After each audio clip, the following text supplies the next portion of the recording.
Good evening, and welcome to Strange Days, a show where people are invited to call in and share their experiences with both the host and the audience. Our goal is to foster a sense of connection and understanding, allowing listeners to relate to the stories and feel less alone, also promoting a broader awareness of different perspectives, while the host is available to provide thoughtful feedback and support to each caller.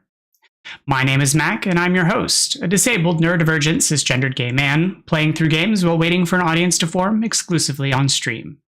If you want to call in or chat and need my full attention, I have no problem pausing the game, and if you're here for the gameplay or the vibes, that's okay too. But without further delay, let's play. How is everyone doing this evening? It's been a busy day. Meetings, more meetings, running around, errands, streams. Busy, as usual. But here I am again. Here for you, being available so that we can talk. And so that I can farm slimes.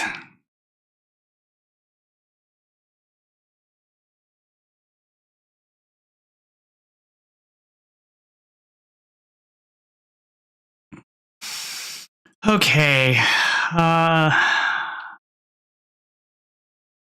see, these little monsters will eat anything. But I have a super abundance of chickens and carrots.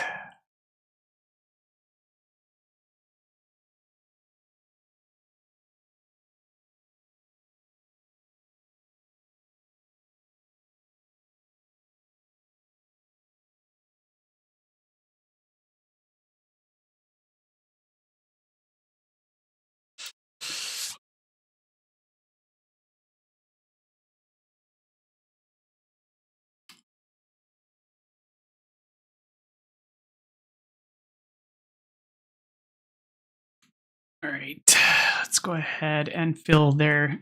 Hey, Trigger, how are you? Oh, that reminds me, I forgot to start Ghost Chat so that I can remember to see things. I always forget that one. One thing I forget to start.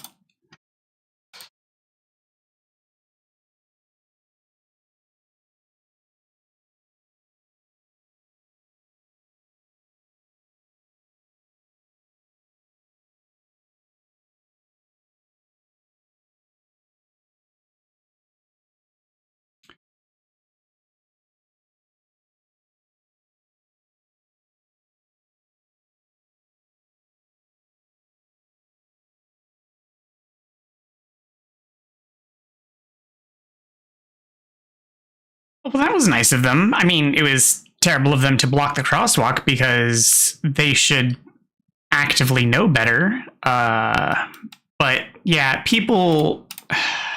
It's sad, but people generally don't think of the pedestrians.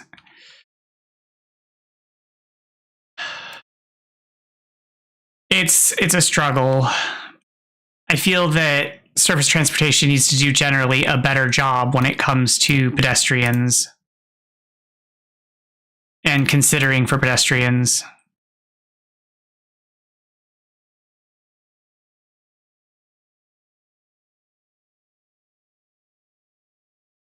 Okay. I still have bets.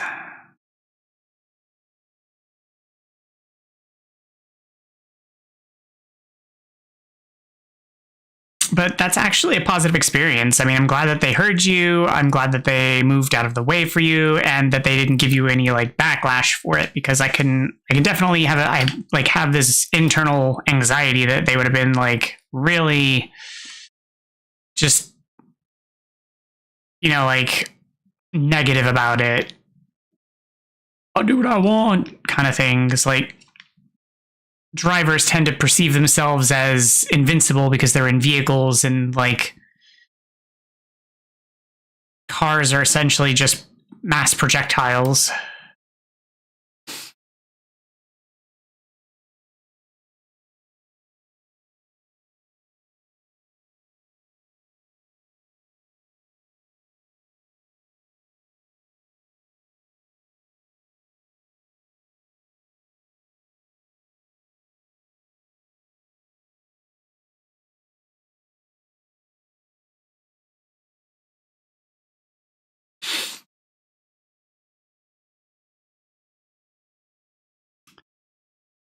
That's good. I mean, it was still, I mean, overall, it was a positive, more positive experience than it could have turned into.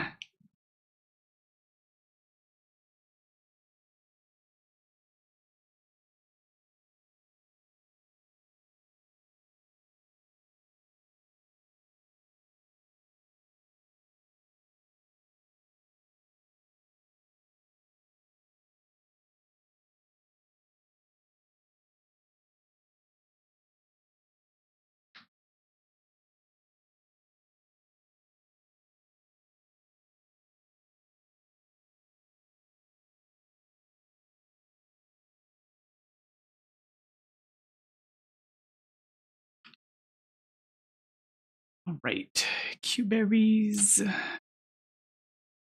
puddle plorts.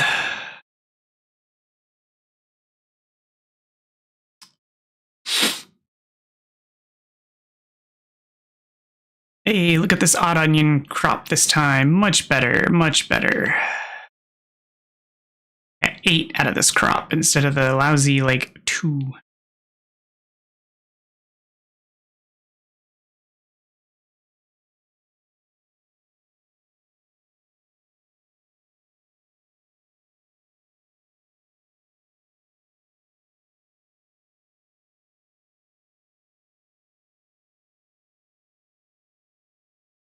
Oh, not cool game.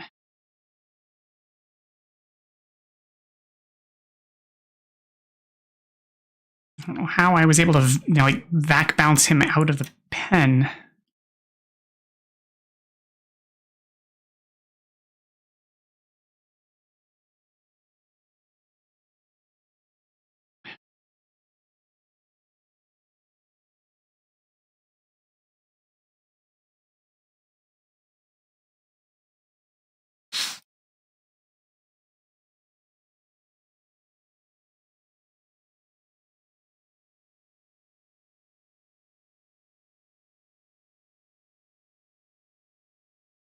So many carrots. So many carrots.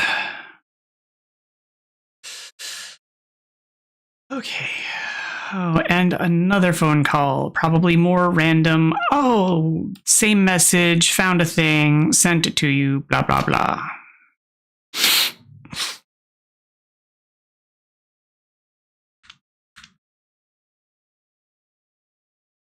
Hey, amiga. I got you a little gift. It's not homemade. It's not pie. It's not homemade pie. But I thought you would like it all the same. Shame about the pie, though. Yep. It was the same cookie cutter message.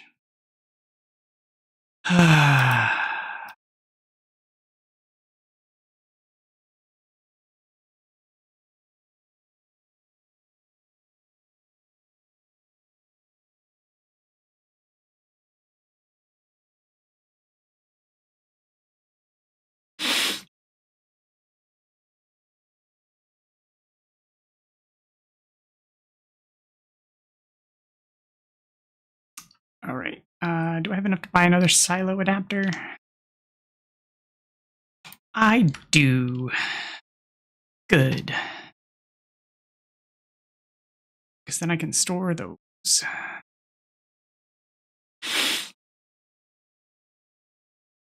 And they want fruit. Thankfully, I have some Q-berries to put out because otherwise I would have to give them stuff that I don't want to.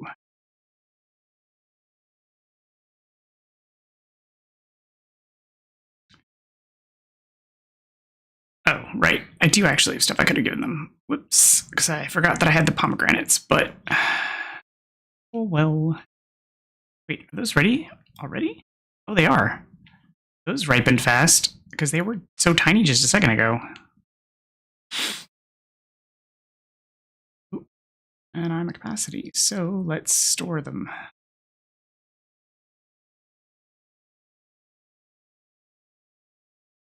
And then I'll be ready to go adventuring again.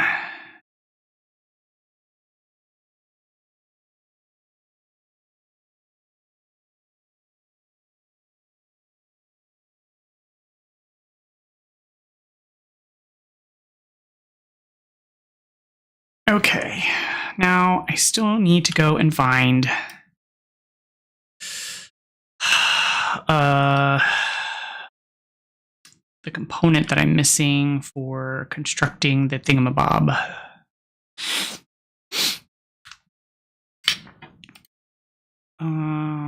Back tank.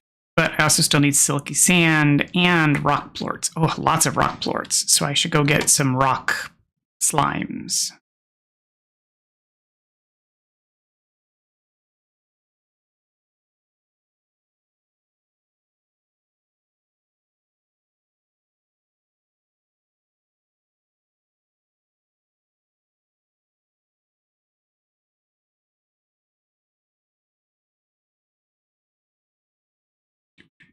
Do, do, do, do, do, do.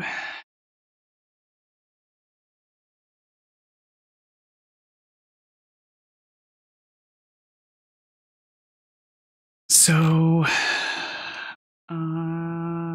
yeah, so I need to go to the northern branch.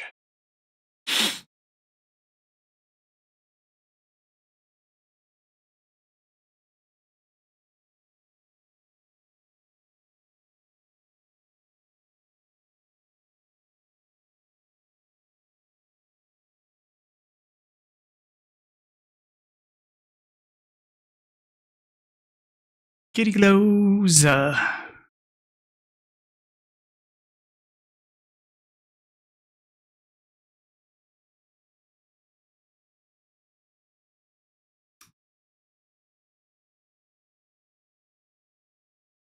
wonder what that was. Some sort of dispenser turret thing.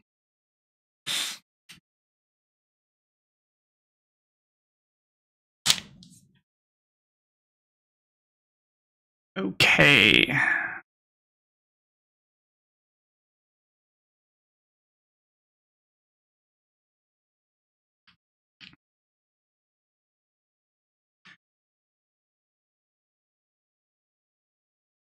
Oh, my hover doesn't go higher.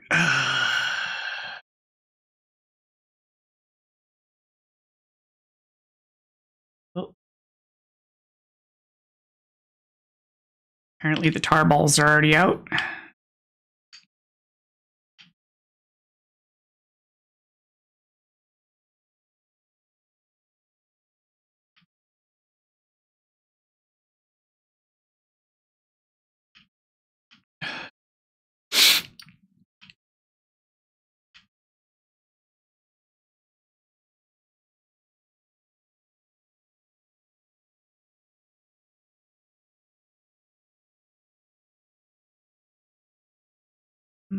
I feel like that's going to be where I'm going to find silky sand, so I should probably go down there somewhere. Because if not silky sand, then I'll probably find like primordial oil. Oh, I think that is going to be where I find rock slimes. 2.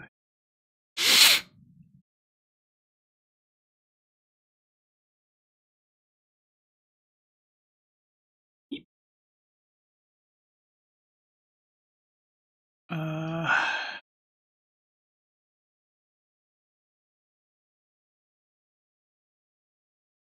I found a bunch of Largos, but that's not helpful because I can't take any of those back with me.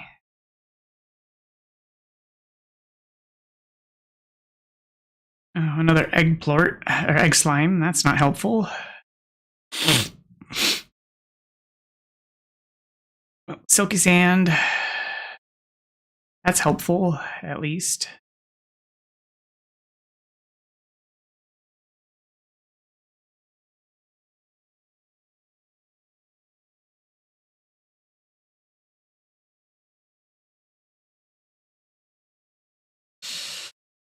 Okay. Let's see, let's see.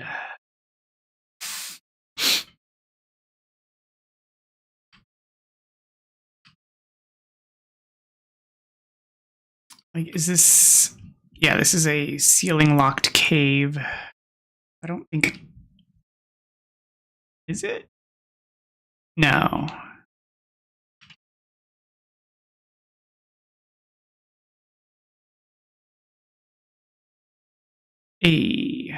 That's 2 rock slimes. So at least that'll be some rock plort generation. That'll help with the 40 that I'm going to need to generate.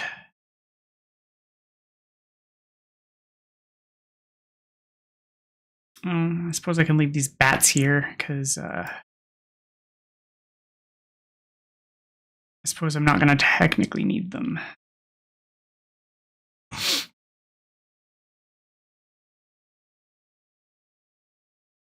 And since I'm here and I could have collected more now, Hey, Casual, how's it going?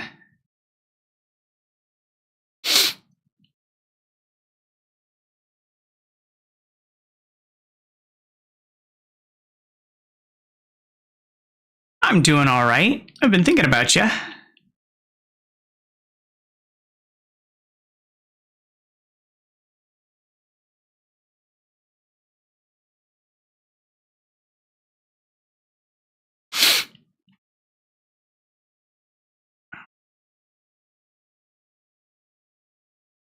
Oh, well, that's always good. That explains why you haven't been around. Which is what I mostly was thinking about. Hoping you were okay.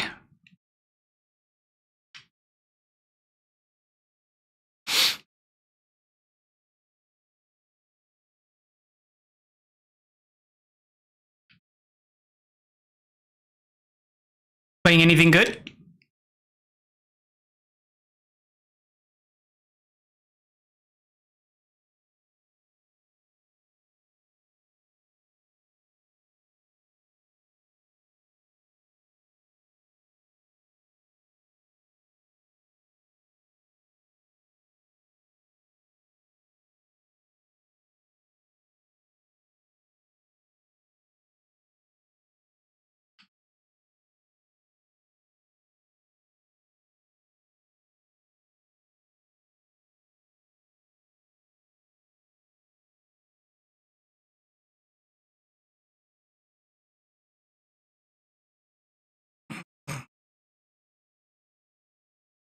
Oh, I mean, that's fine. And you think they're good, and that's enough. As long as you're enjoying them, that's what matters.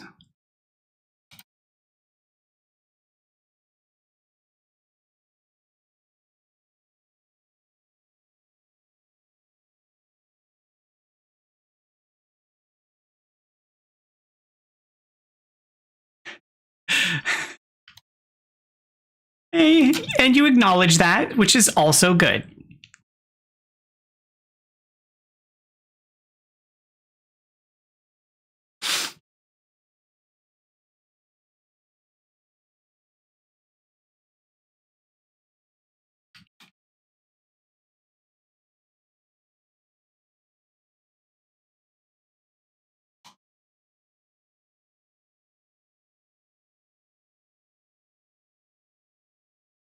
Oh, yeah, that sometimes has to happen. I mean, I have been trying to do some of that myself. I have done several recordings and been displeased with them several times. So, yeah, I get you.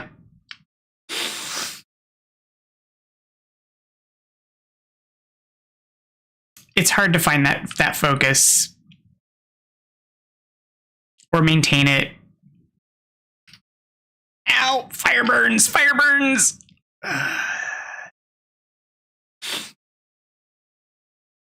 But sometimes you have to remember that creativity and drive is not something that we can force.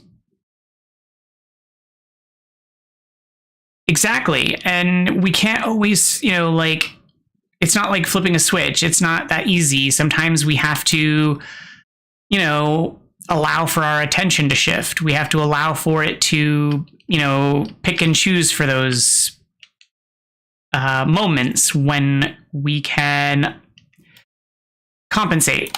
So like we allow for our moments of brilliance. So like I'm searching for a job, and when I'm not streaming, I look for work, but I don't allow it to constantly hold me and weigh me down. I look for a job, but I do that for so long, and if I feel like it's starting to pull at me and make me feel crappy, I do something else. I don't just do that all day. The people who tell you that you have to turn it into an 8-hour job, like that's gonna really kill you. Like it's really gonna pull at you and wear you down. It's too much. So like you have to kind of ebb and flow. You have to work with it. And so you're not gonna feel like doing something all day long that way, especially something creative like art. So you work with yourself. You gotta work with the rhythm of it.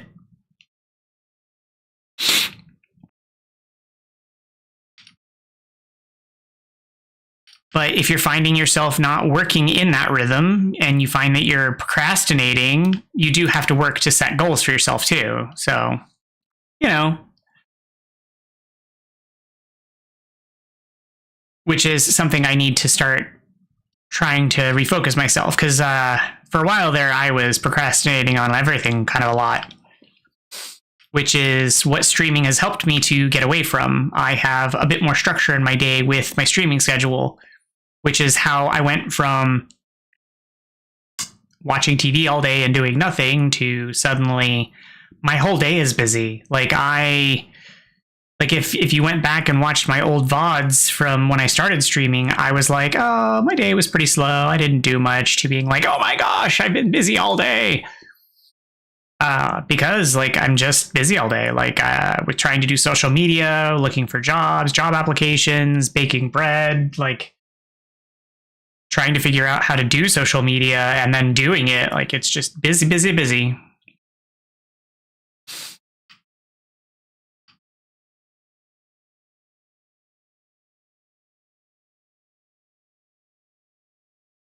Structure really helps.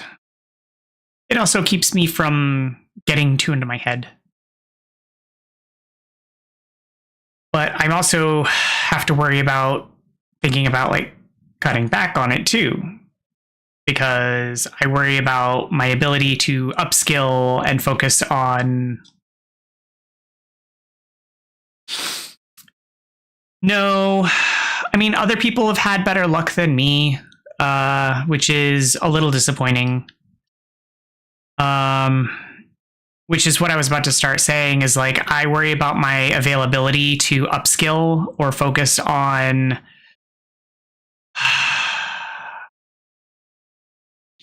I worry that I'm being a little too rigid in my hesitance to upskill or diversify my capabilities. I only recently graduated, like just a few years ago, and I just want to work for a little bit. Like I don't really want to go back to school or take any like hard classes or have to really like focus on learning anything that isn't sort of interesting or hobby based. Like I don't want to be graded for a while. And I don't want anything that I have to like pay on. And everybody keeps telling me that I should go take classes and do this and take certifications and stuff like that. And I'm like, that all feels really, really stressful, and it makes me a bit nauseated to think about. But other people have been more successful in that domain, but everybody else at my support groups have either significantly more experience or more connections. And so they've had the few people that have had jobs, the ability to find jobs, like they've known people or have like bigger backgrounds.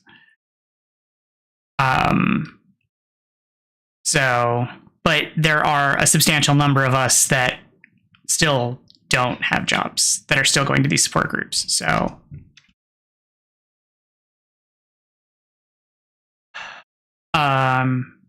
it's kind of hard to say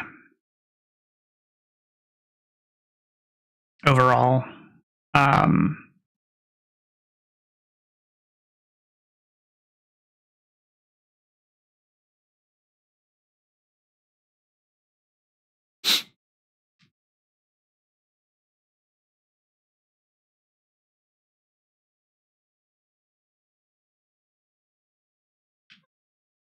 Because like I don't know. Sorry, I got a bit on a ramble there.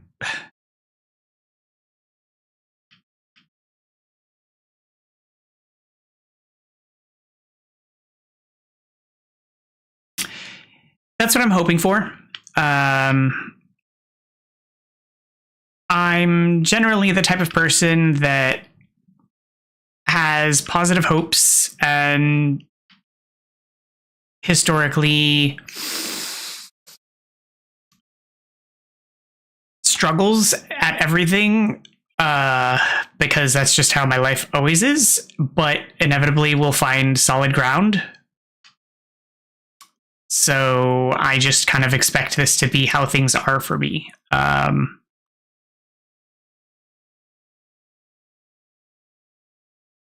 Like I've always had to work hard at everything. So I will continue to work hard and diligently to carve my path, and inevitably I will find somewhere where I fit in and work, and I will be successful. And if I'm being honest, the job that I got, it did take a while to find, but it came a bit easy for how things work out for me. So I should have honestly felt a little uneasy about it. But it was what I really wanted, so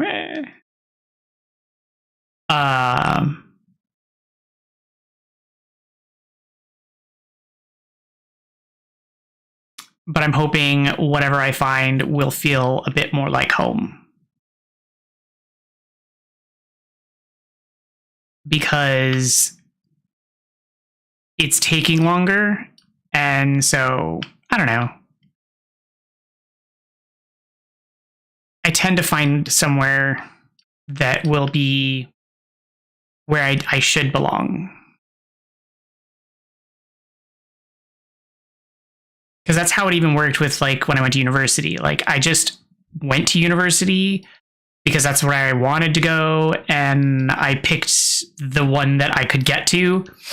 And then once I got there, I just did my own thing, and eventually I tripped and fell over a person who pointed me in the right direction, and then I busted my butt until like the right people found me, and I just sort of kept at it. And then I basically worked really, really hard until the faculty advisor was like, I'm going to keep you around and you're going to get into the graduate program. And they helped me to get into it, basically. So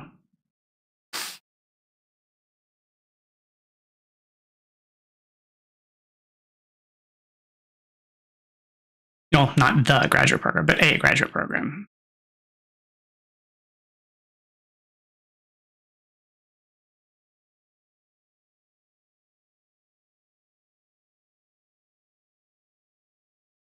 It just takes time.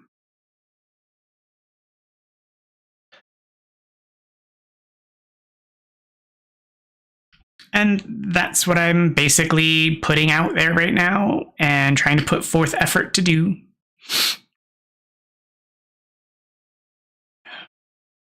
I'm also trying to have a little bit of fun with the time that I have and put it to good use. So, because that's what I have right now is time. So I'm trying to be here for people and use my time to be helpful to others.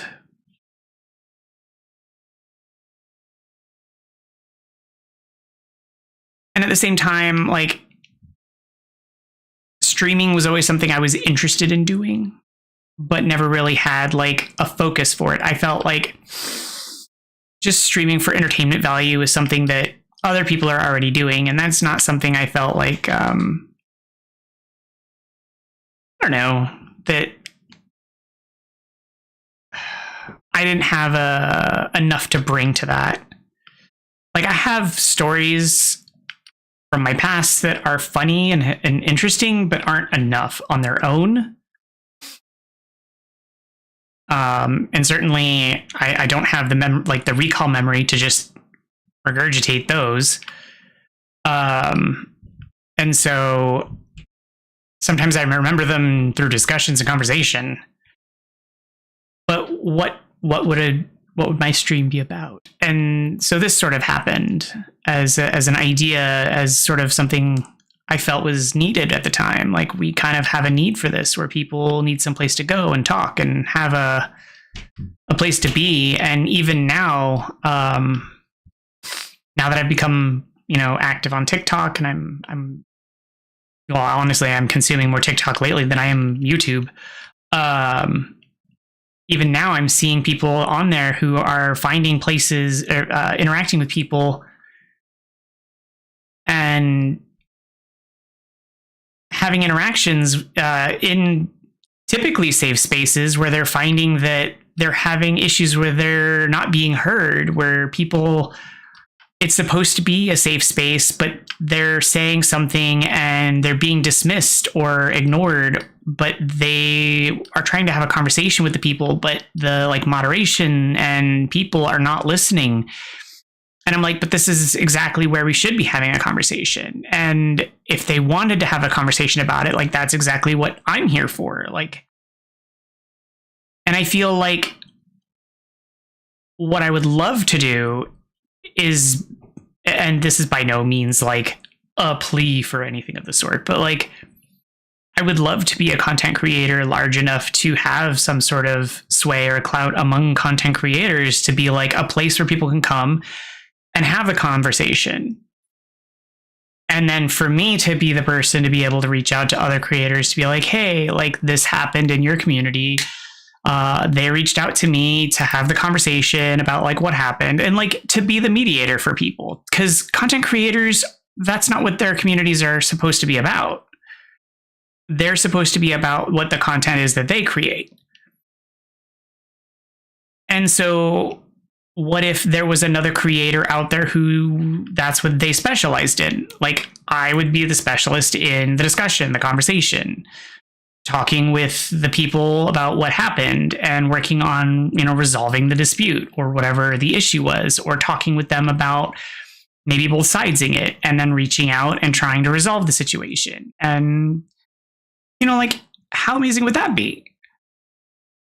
Instead of allowing things to percolate or boil over or turning sour among people in the communities. I mean, sure, other content creators could absolutely be like, no, I don't want to talk about it. Like, that's absolutely their prerogative. But like, just having someone who also would be willing to take the time to have those conversations with viewers who had a bad experience.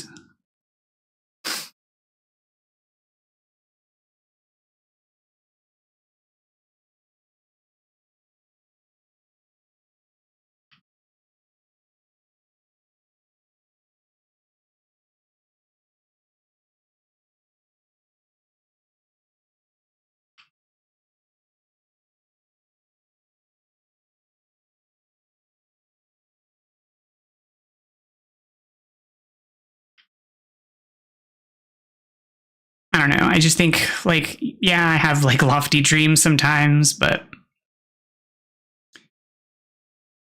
I just think these are things that like these kinds of social media communities could really utilize. Like, a person willing to have these conversations and talk to people.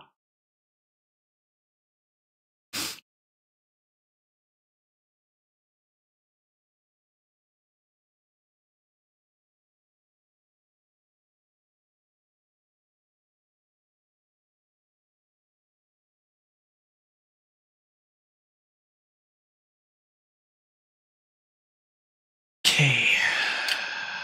Boom plorts. 10 of those. Well, thank you. I appreciate you too. I appreciate everybody who comes in. Even the ones that come in, have a conversation, and leave. I appreciate everybody. I know it's not for everyone, but I'm appreciative.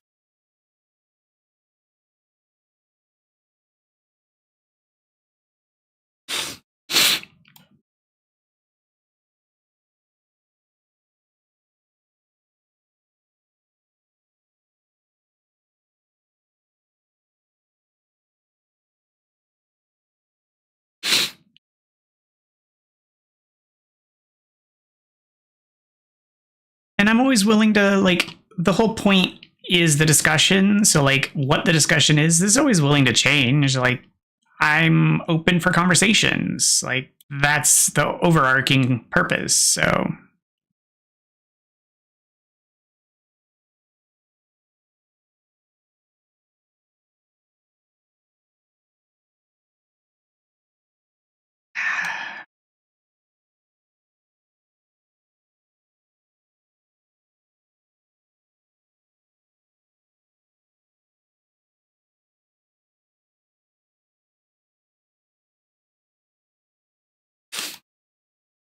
not boards.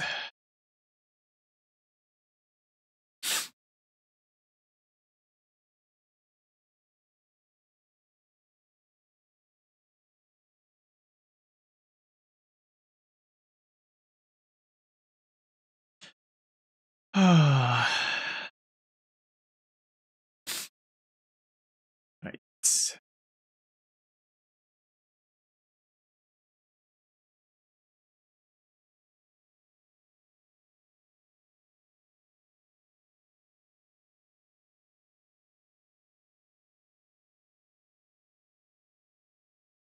Let's put the rock slimes in.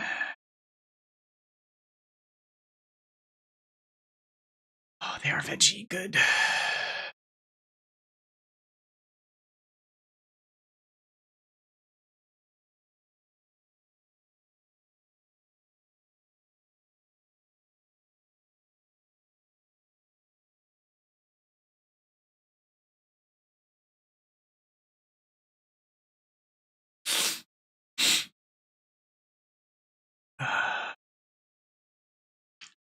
But I also know, like, developing it into something bigger in that way is like big horizons. Is definitely not something going to be soon. Oh, you went to your eye exam at 2 p.m. only to find out it was actually. Oh, that's rough.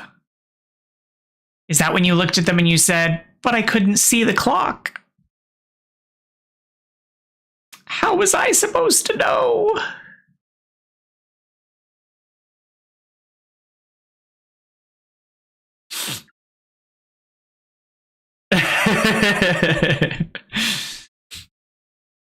Oh, that's rough. I'm sorry.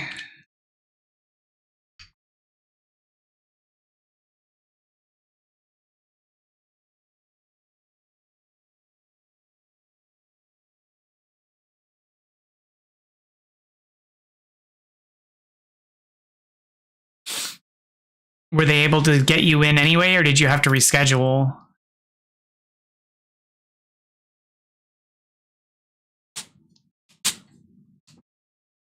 Oh. Yeah, so my neurodivergent brain does not do scheduling. So if it's not in my calendar, it does not happen. Like, even my streams, which are routine at this point, they're still in my calendar because I will forget them anyway. For the most part, I don't even have alarms for things in my calendar, but if they're not in my calendar, I will forget them. Because that's just how it works. Like, if it's not in there, I don't remember. Now, my calendar is on my desktop of my front page, but yeah, it needs to be there though.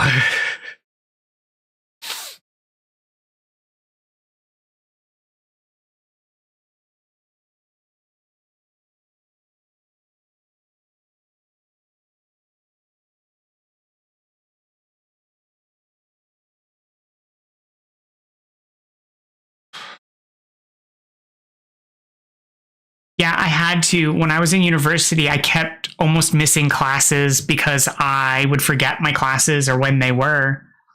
And so I needed to see them. I even started putting my assignments in my calendar, and it has like the next day or two on the calendar so that I could see when my assignments would start getting close to being due, because it was just getting way too close sometimes.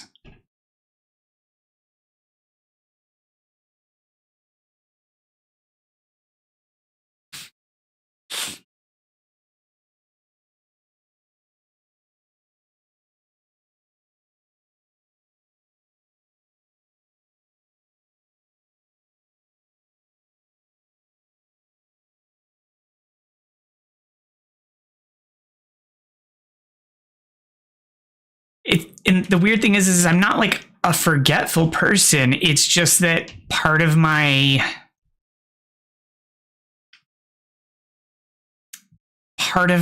functional tasking is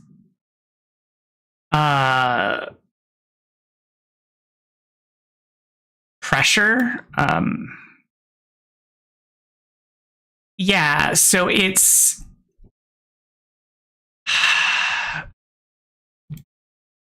part of how I get things done is I don't like to be bored, and I don't like frustration, because both act like neurological pain. So frustration and boredom act like psychological pain. So they both hurt me in my brain. And so I actively avoid them. And so I need time pressure to make me do things. And so I tend to put off things I don't like until closer to the deadline. And if I'm unaware that the deadline is right there, then the deadline will surprise me by being in my face.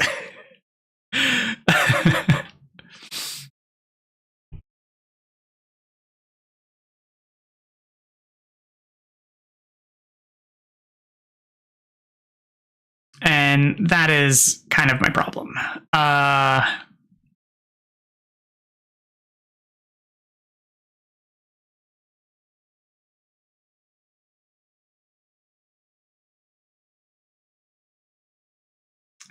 So the psychological pain. So I refer to it as psychological pain, but it's just it's like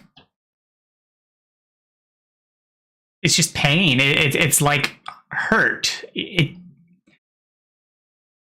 I would make it like I don't even know how to equate it, but it's like a crying baby hurts me. Like I don't know how to. Like some people think of crying babies as annoying, but crying babies are painful to me.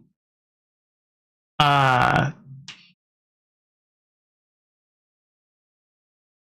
see, like boredom has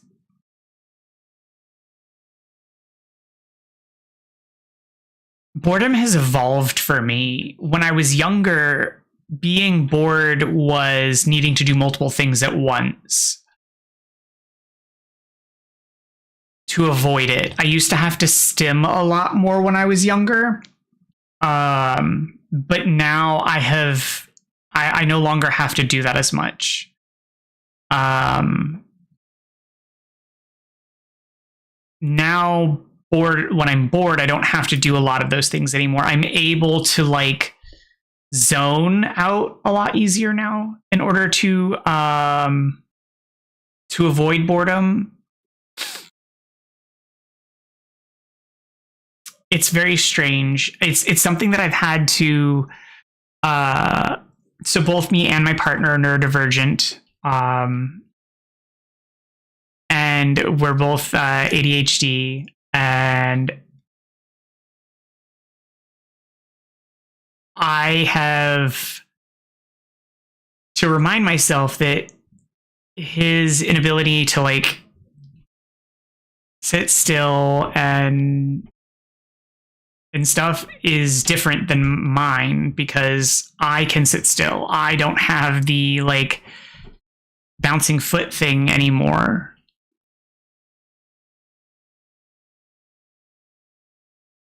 And I find that interesting that somehow I don't do that. And I don't really understand why. And I absolutely used to have the 100 things at once issue. Like I used to watch, like I have 3 computer monitors and I have for decades. But all 3 of my monitors used to be active at one time to do things. I used to have a video game on one, a movie or YouTube playing on another, and I was actively browsing stuff on another. But nowadays, I'm almost only using one screen. Like right now, I'm using all 3, but that's because I have stuff like I have OBS over here, and then I have my call center for the other stuff for when people call in on another, and then I have the game running on the other screen. But when I'm not running the stream, I'm almost only using the screen over here. Very rarely do I need 2, and almost never the 3rd. In fact, until I was doing the stream, I had shut it down to just 2 screens.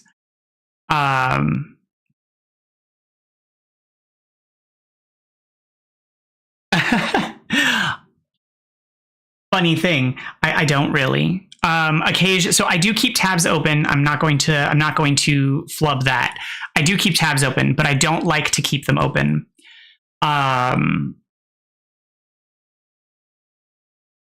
Because I'm as a tech person, I'm fully aware of the resource hog that browsers are. And I'm also fully aware of how much Microsoft loves to randomly restart itself. I also use incognito a lot in order to do random internet searches that I don't want to suddenly become part of my search bubble. So I utilize bookmarks a lot for things that I'm storing for temporary, long-term, history or whatever, for whatnot. So I don't keep my browsers, I don't keep lots of tabs for long periods of time. And when I do keep lots of tabs, they end up being in incognito windows, and if I lose them, then like I end up being sad about it. I also have multiple browsers installed at any given time. So right now, I have 3 different browsers installed and open right now. So I have Mozilla Firefox, Brave, and LibreWolf installed all at the same time because they each serve a different purpose.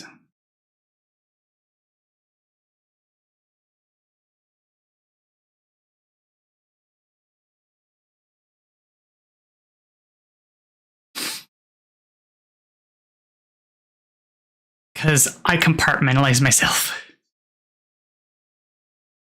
Okay, well, we'll be here.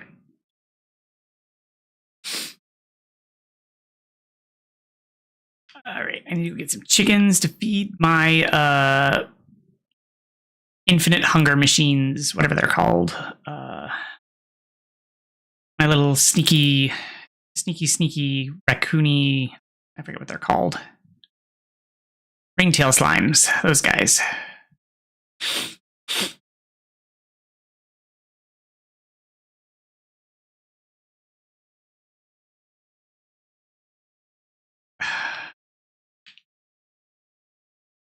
Get down off of there.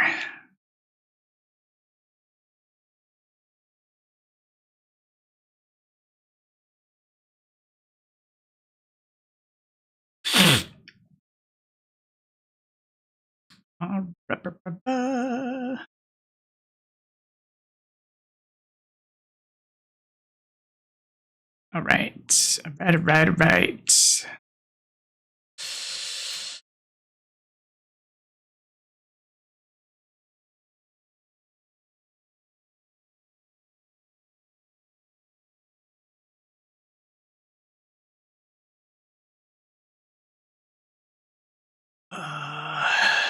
Wait, did I get enough of the ringtails already? Like, do I need more of theirs, or can I swap them out?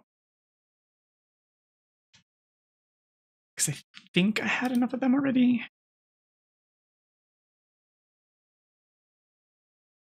Yes, I have enough of them, so I can swap them out.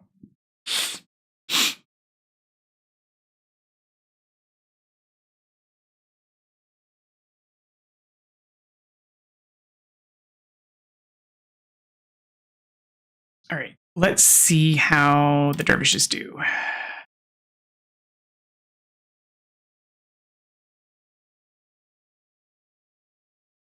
And if they cause a problem.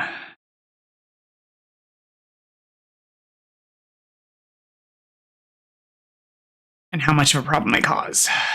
Because if they cause big tornadoes and they break out of the cage thing, then that's going to be a big issue.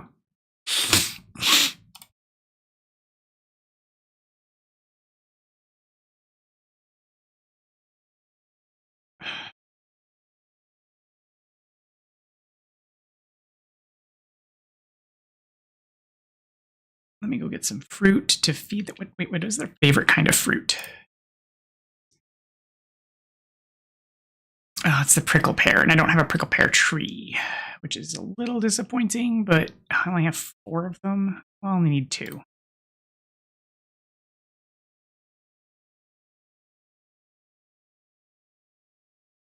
Oh, they're tiny.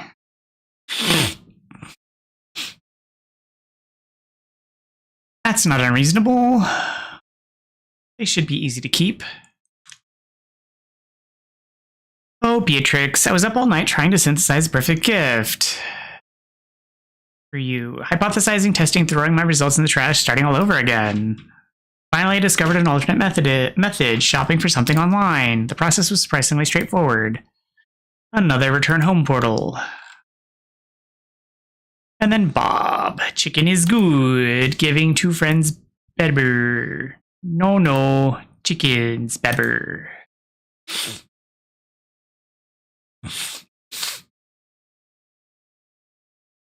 Okay, so I'm going to keep the prickle pear, and I'm going to put the pomegranates in instead, since I have a pomegranate tree growing.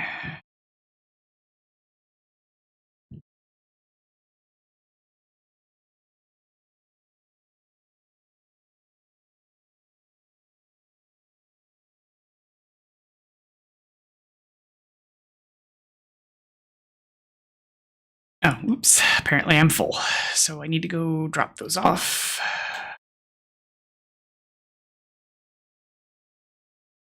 And I do have an odd onion. And chickens.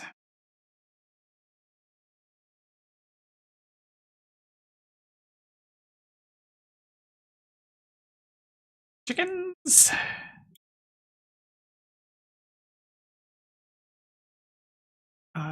Do I have anything that requires dervish plorts? Because that kind of matters.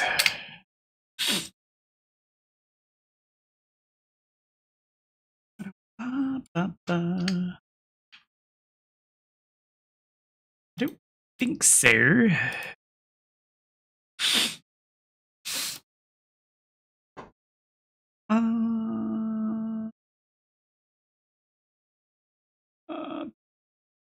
Screw it. We'll go with the upgrade.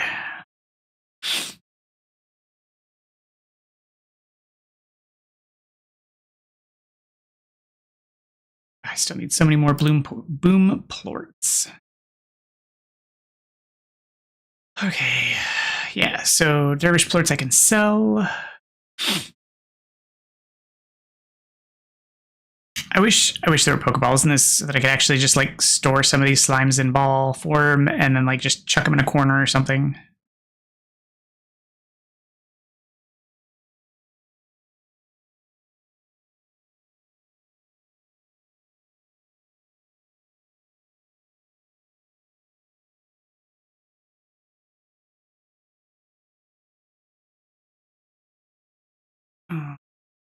Those are still going.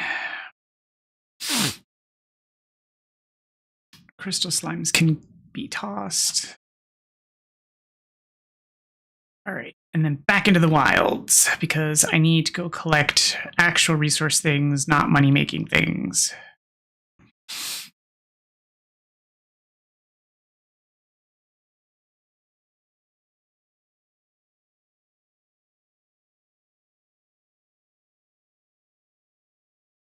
So I have to go back to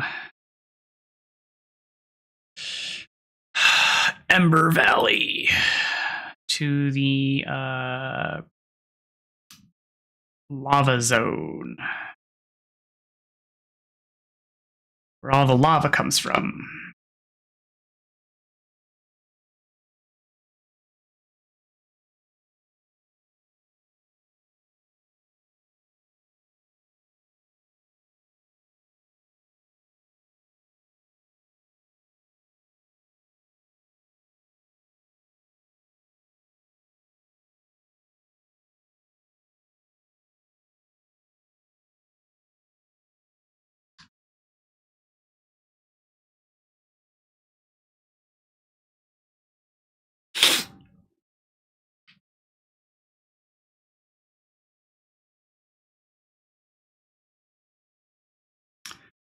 So, okay, so it is a straight shot through. Like, I can't shortcut to the lava zone or anything. Excuse me? Coming through? Everything's all powdery. Polleny? Polly pockety?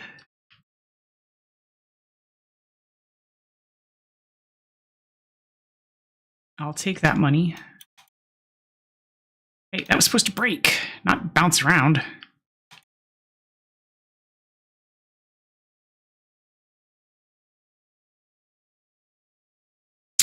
Nope, that's the wrong way.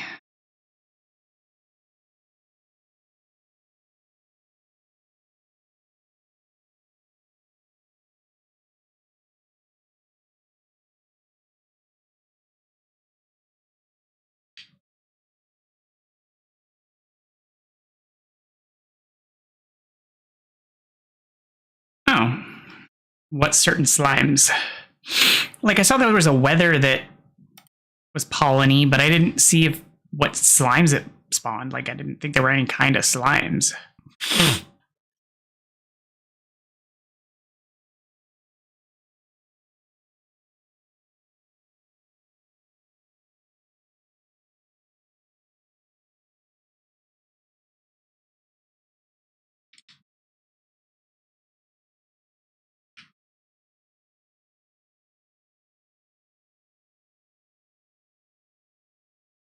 Oh, tangle slimes.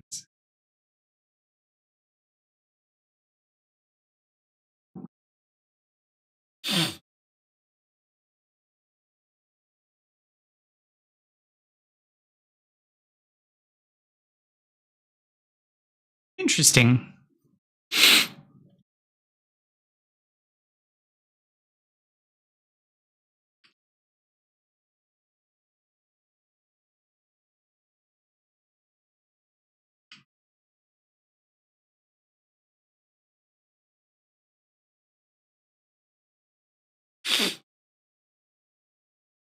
I'm just gonna yoink you and grab some heartbeat because favorite foodage. Look at that, I'm starting trends.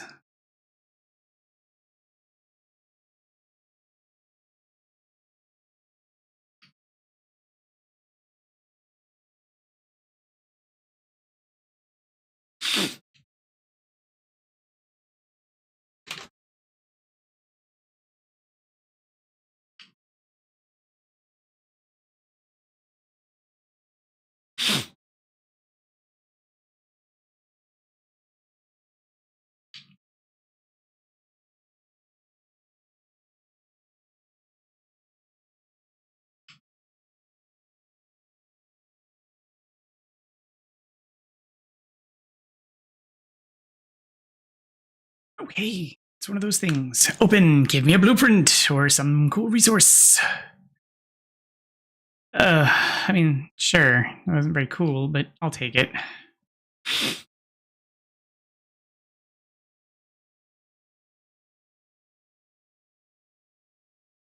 Oh.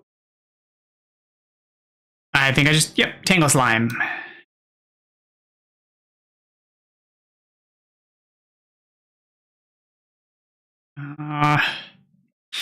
Nope.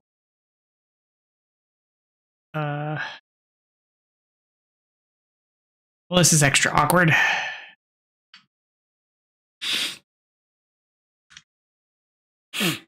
Because I really wasn't planning on bringing one of those back. A dash pad. Sure.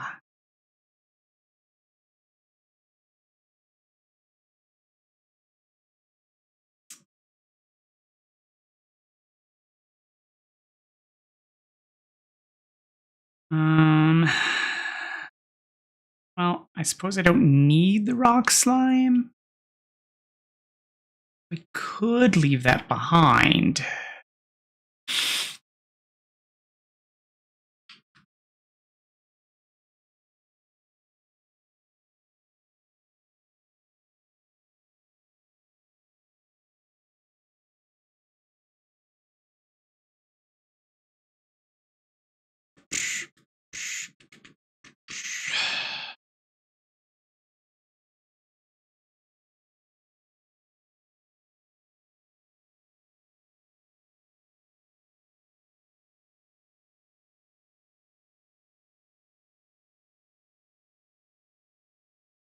Yep, definitely leaving it behind for the boom slimes, because I need those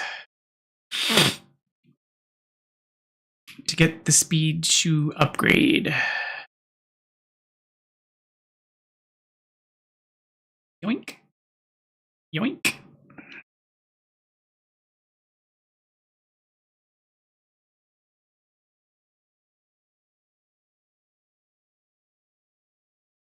They can reach vines underground out of their pen to grab things to eat. Oh.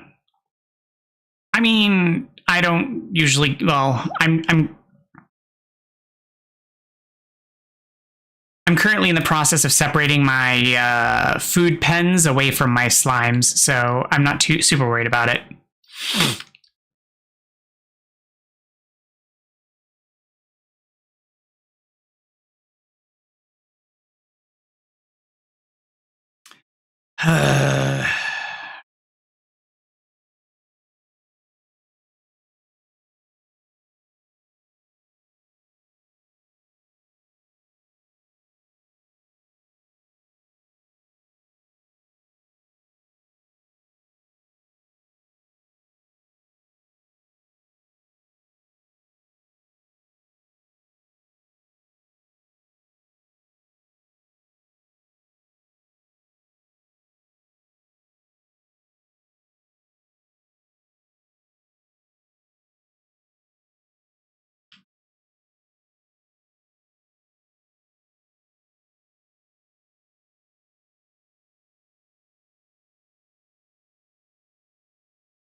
Okay. Exit. Yes, that is correct.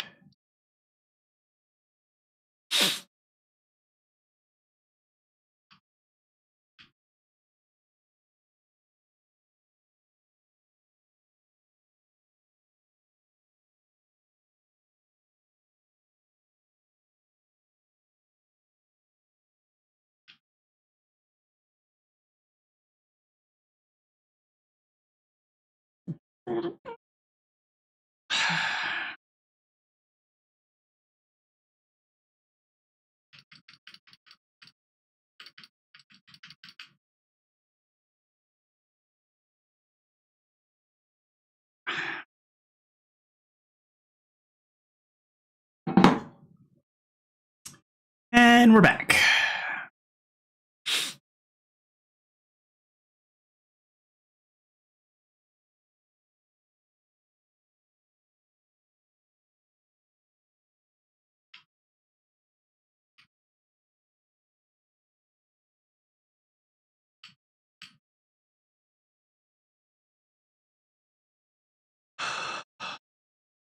I don't know why I brought back those. I mean, I do know why I brought them back, but like, I don't know why I brought them back. Because the boom slimes, like, I brought back slimes, but I don't have anywhere to put them, which means this is going to set me back some time.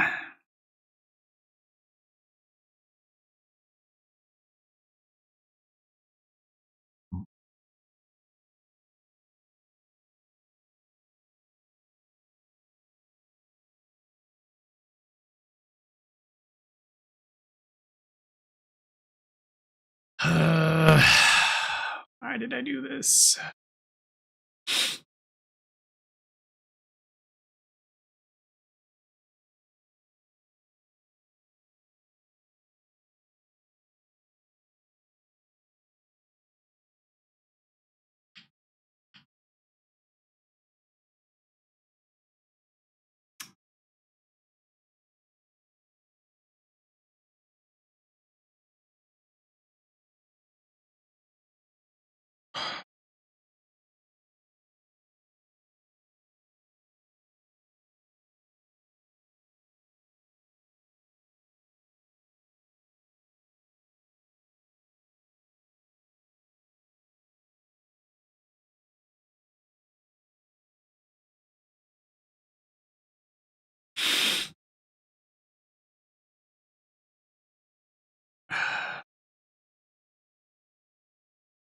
So many carrots.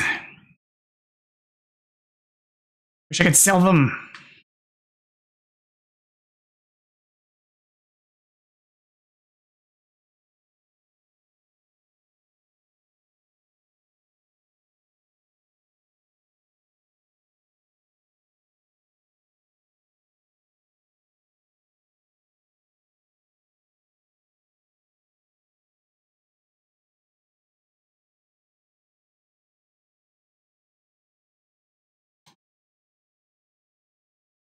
Okay, so odd onions can get stored.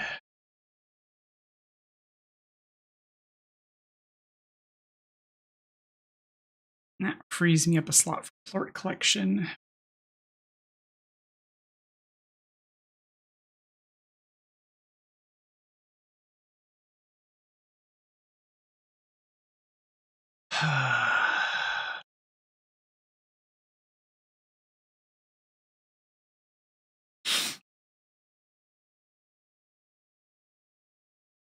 Well, my puddle plorts are worth so little now. They were worth so much.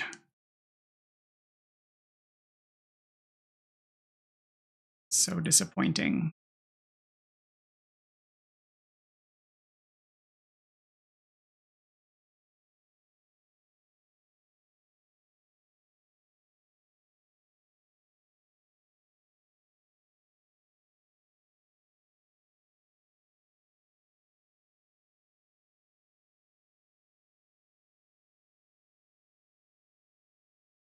But it's still basically free money, so I can't really complain too much because, you know, puddle plorts. All right.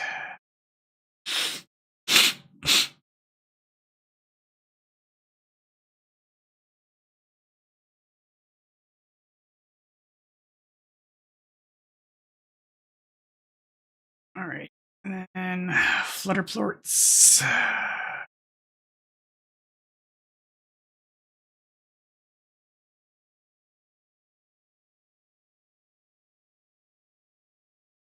Okay.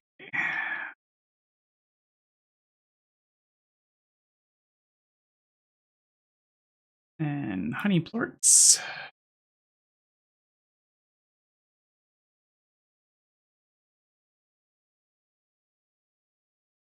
And it's a good thing they eat meat because I have an abundance of chickens.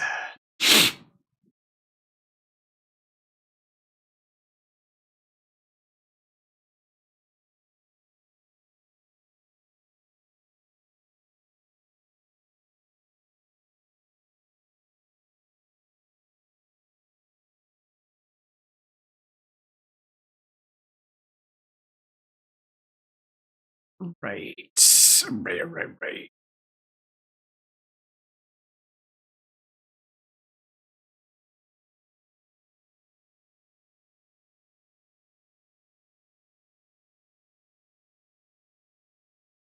let's go.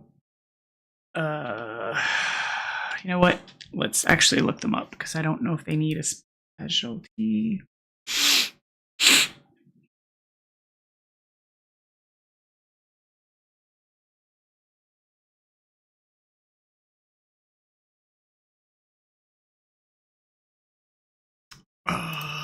Do they need like a fire pit one? I don't remember if they need fire pits or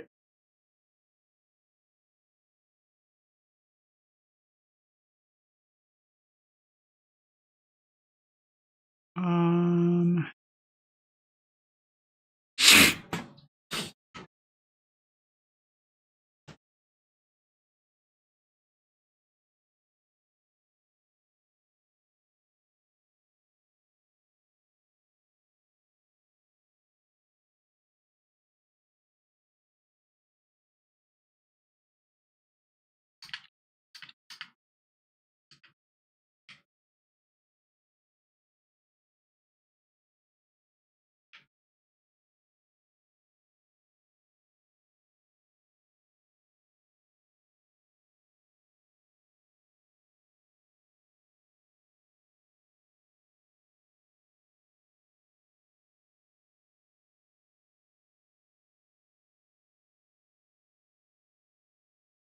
huh. Like I don't want to farm them. I want to contain them. So I mean, I guess putting them over here isn't a bad idea because like they're less likely to do a bunch of damage, I suppose, for now.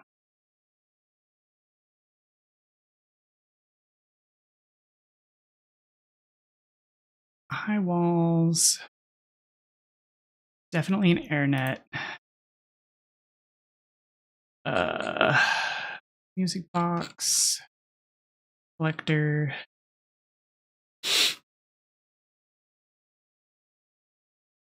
I need a feeder, but that's gonna wait a second until I can get some more money to pay for it. I'm gonna go get some chickens to pop in there right away, though.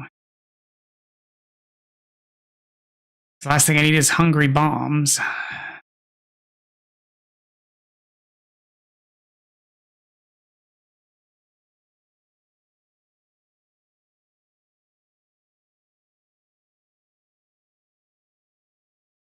I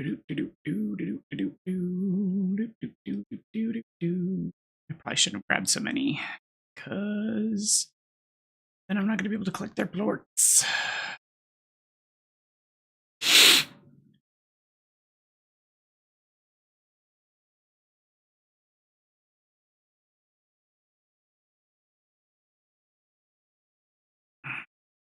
You know, for being like a Pokemon world with slimes, that they would be way more prepared for dealing with the particulars. Like, boom slimes, clearly pre-existing things that they have dealt with before, that like they would know how to deal with them.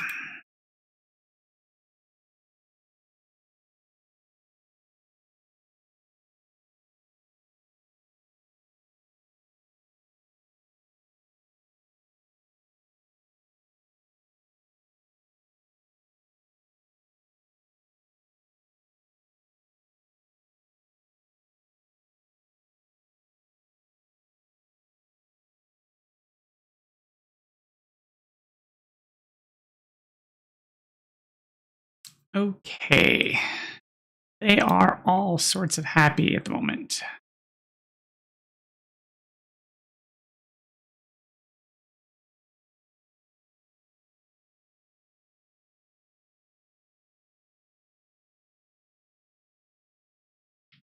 Or at least happier.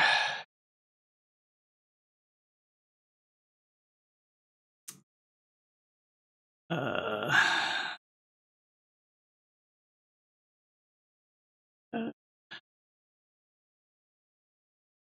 how are these not finished growing yet?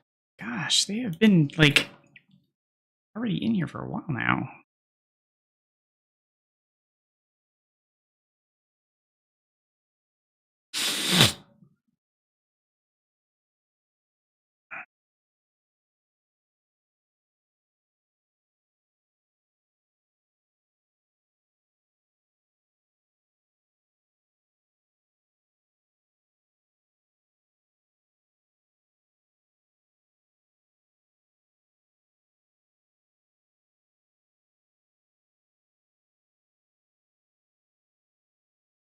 Okay, rock plorts aplenty. Let's go see if we have enough to finish off what we need for the rock plorts.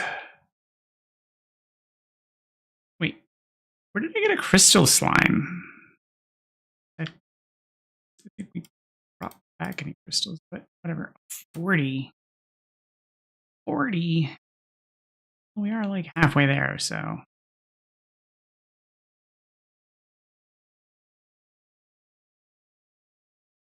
Progress.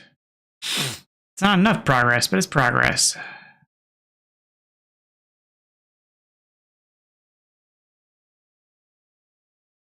Oh, apparently there's another phone call. Several of them. Hello, Beatrix. Guess who's the luckiest person in the galaxy? You are! Because you've got a gift from the Mochi Miles. I'll let that sink in. Go ahead and sit if you need to. Okay. Hey, B, I got something special for you. It seemed like the right thing at the time. Oh, but I'm not so sure. If it's not, please don't tell me. I can't bear to hear it.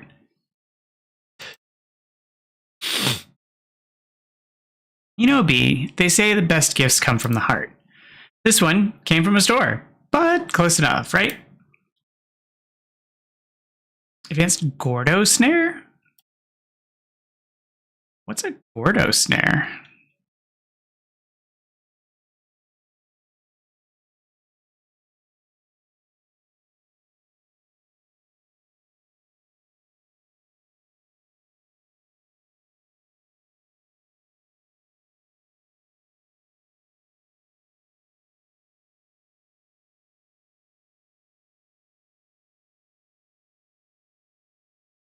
Bait with food and weight?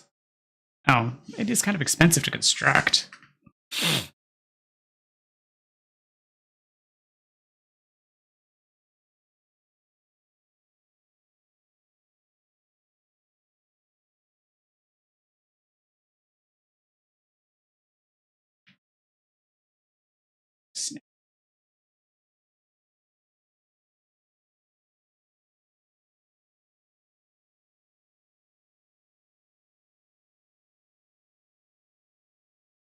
Is a single-use item used to spawn Gordo slimes. The snare must be baited with food, and a Gordo slime will spawn over the snare when sleeping until morning at the conservatory before 5 a.m. or getting knocked out. Once a Gordo has been baited, the snare can only be demolished when the Gordo bursts. The snare will despawn.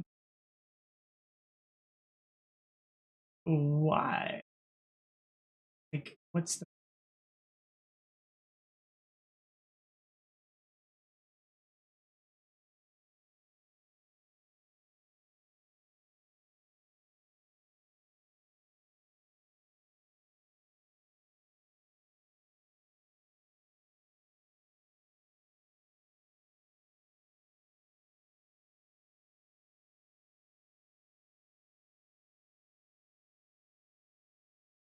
Okay, it's... Right, any food that's fruit, carrot, hen will always spawn pink Gordo. If a slime is not unlocked in the Slimepedia, it cannot be snared by Gordo. Once a Gordo has been baited, the snare can only be demolished. But, like, why?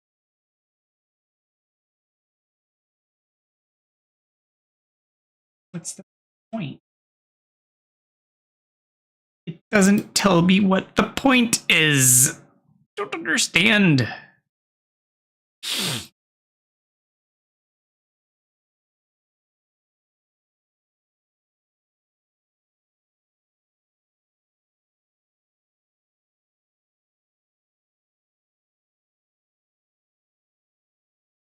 Okay, well, I don't need a crystal slime, so that can go away.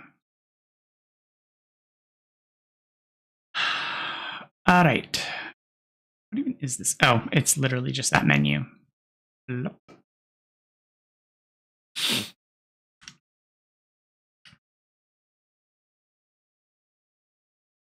Tabby Angler. So I need silky sand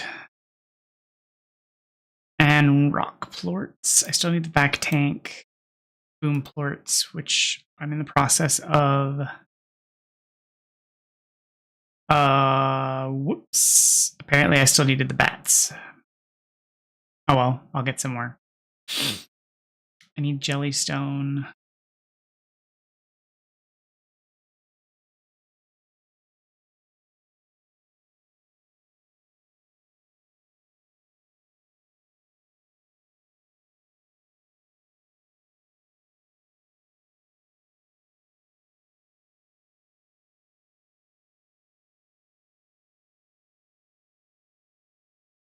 All right. Well, I guess we're gonna go back out and oh. Another dervish. Another dervish slime. Come on, you little spinny boy.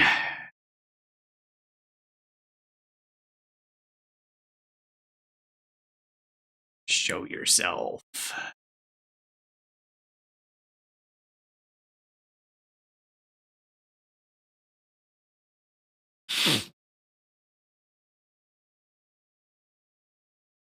Oh, come on. Okay, good. I was gonna say, I know he's around here somewhere still.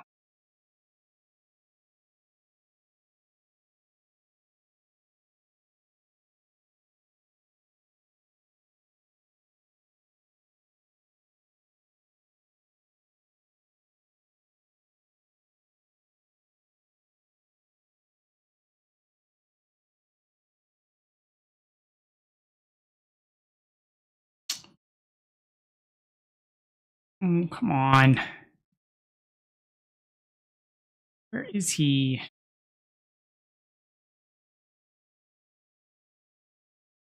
Oh, cool. Every other time there was a dervish slime.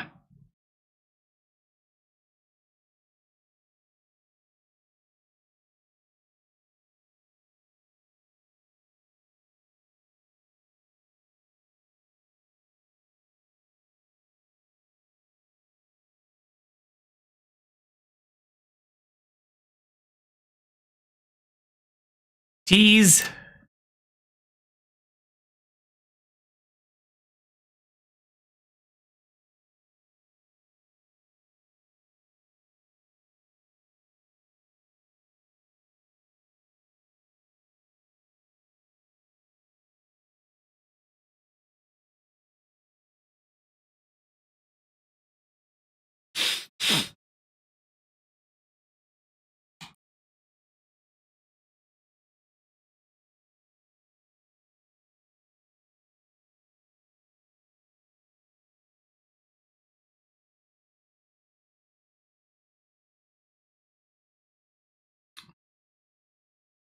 Ooh, where are you?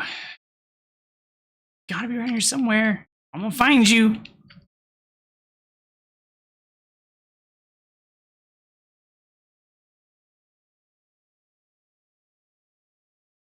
I mean, maybe I won't, but still. Sneaky McSneaky man.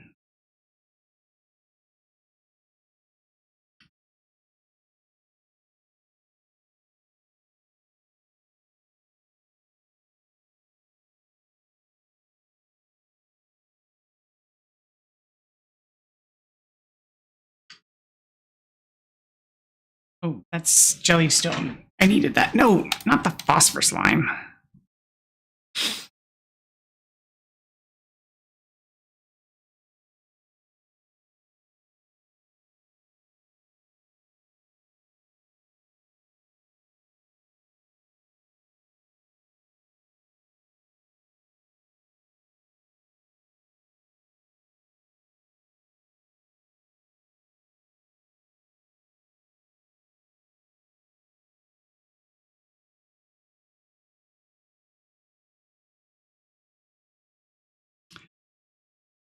Great. Well, I already dropped that off, so that saves me having to carry it around.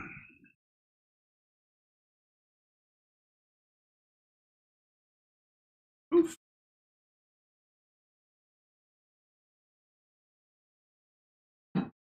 Ah, poof.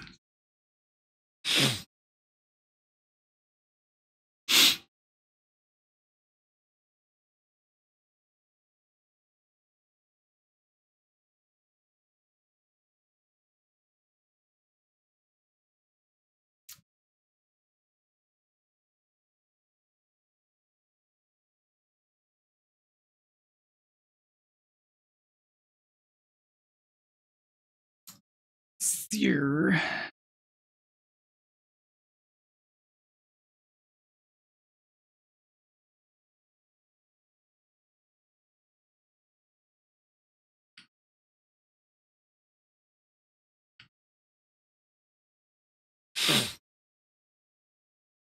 Let's see if I can find the part that I was looking for. Along with all the resources, because, you know, resources.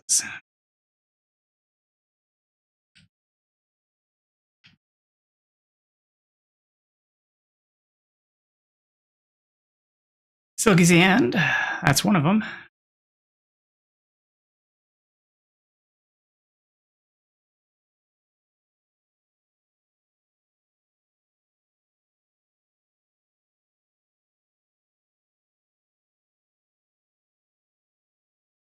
Oh, hey guys.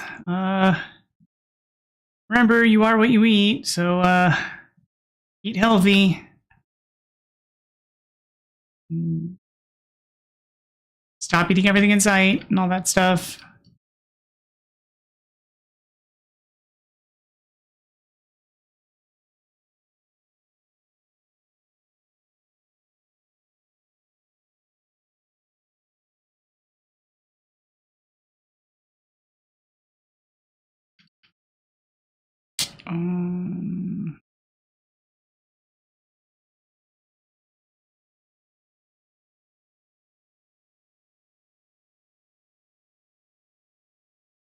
Silky sand.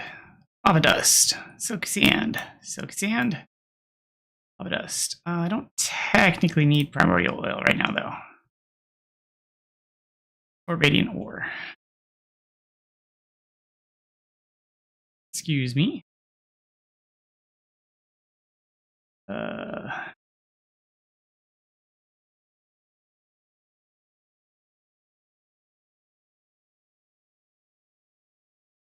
Hmm.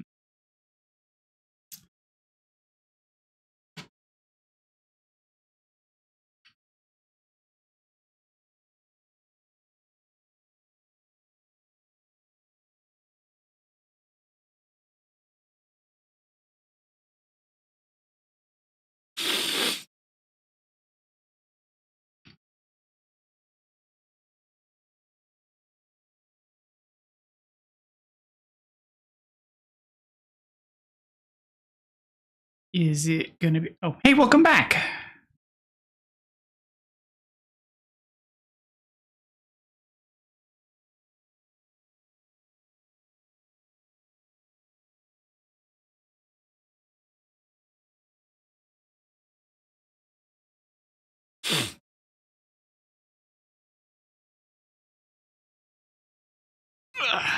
Back tank.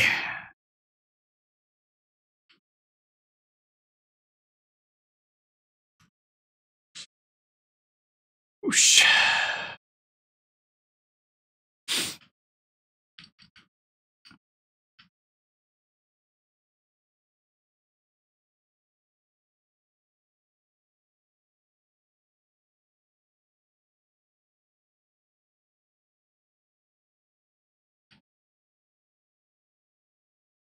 That was a really long phone call to order a pizza. I'm just saying.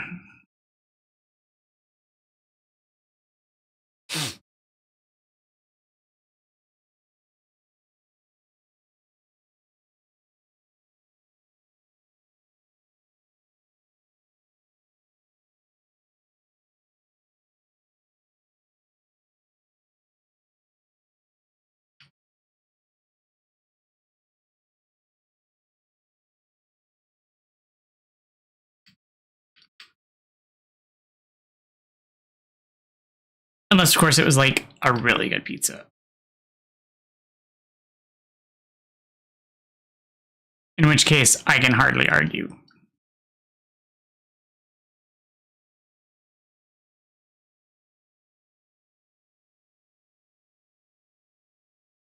Oh, well, in that case, that's fair. Like, I know how those phone calls can be.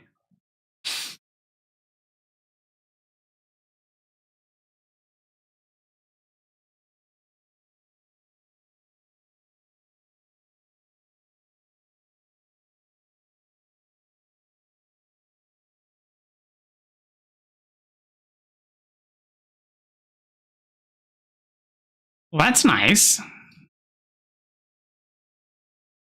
I used to have friends like that, where like we'd talk on the phone just regularly and constantly.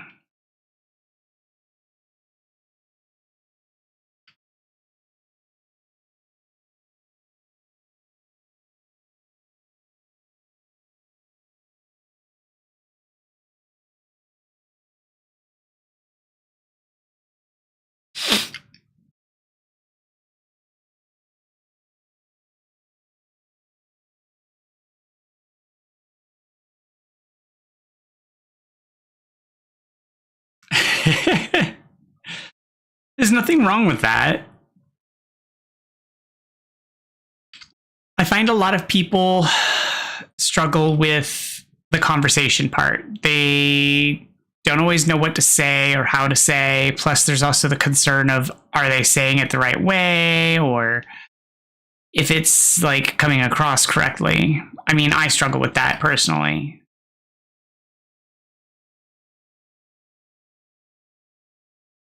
So,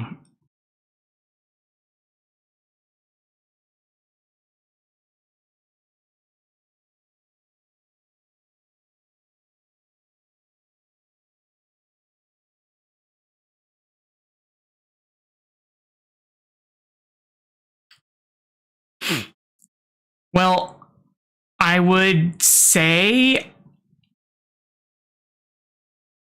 something about that, but I don't know. I haven't had close friends in a while.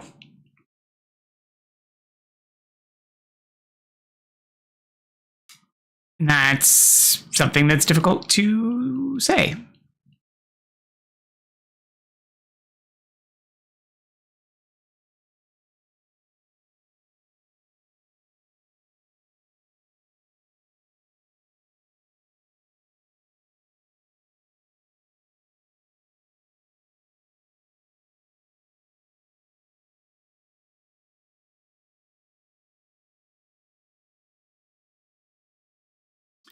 It's not something by choice. After university, I moved significantly farther away from where I was, and all the people I knew from university also moved away for work. And when I went to university, I also sort of changed friend group.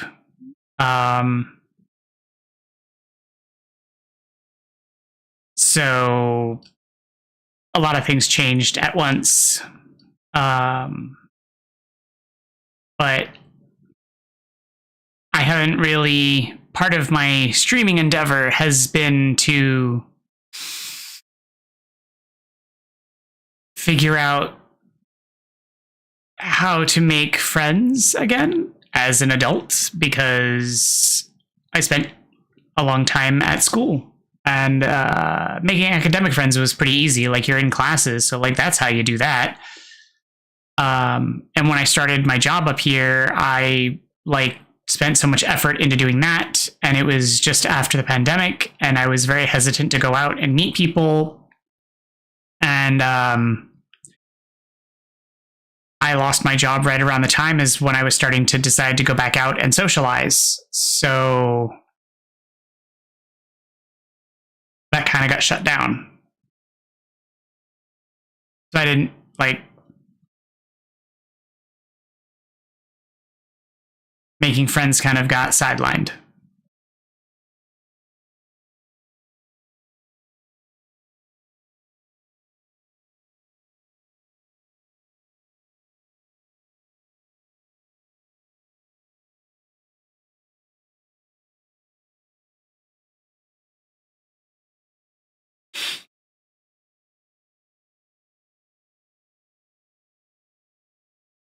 It wasn't really intentional. It was just sort of,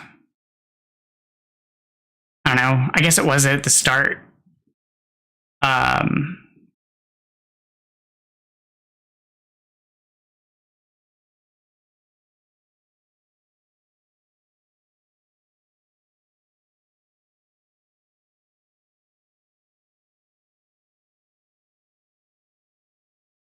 But when you're younger, you have like these pre-constructed avenues where you can, like, I don't know, go out and make friends. Like you have, yeah, it is hard when life changes around you, but it's also weird because, as I was saying, when you're younger, you have these places that you specifically go where socializing is expected, and it's already part of the routine. It's part of what's expected. And once you're an adult, it's not really part of the order. Like, socializing in the workplace is not usually appropriate. Making friends at work can be hazardous.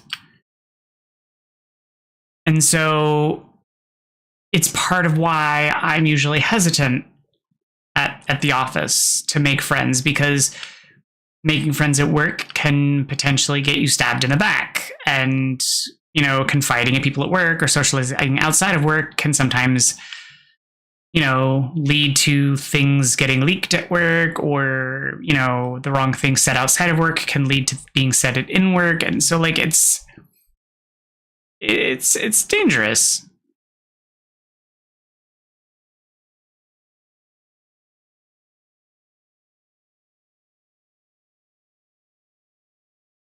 And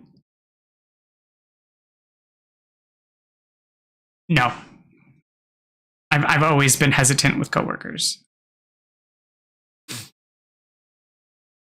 I've always compartmentalized my personal life and my work life.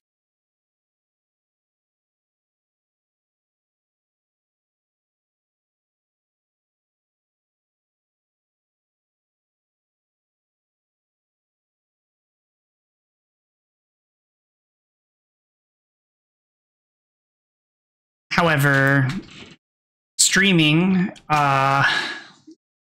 putting myself quite so vividly available online as I have, sort of starts to bleed that together. So I don't know how much of my division is going to persist.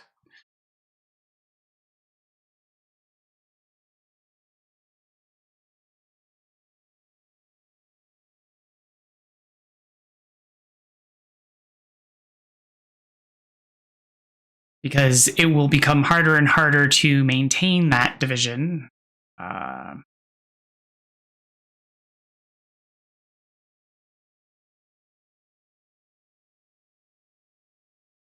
Which also sort of harkens the question of, like,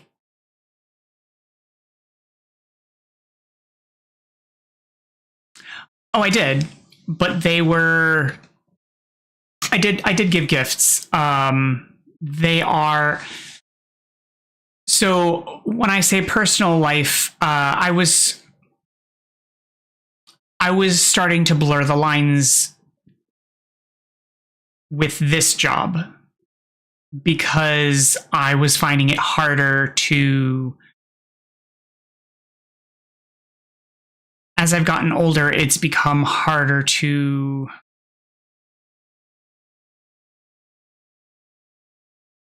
find where you make friends. Like, how do you make friends? Where do you find them? Like, I never understood, like,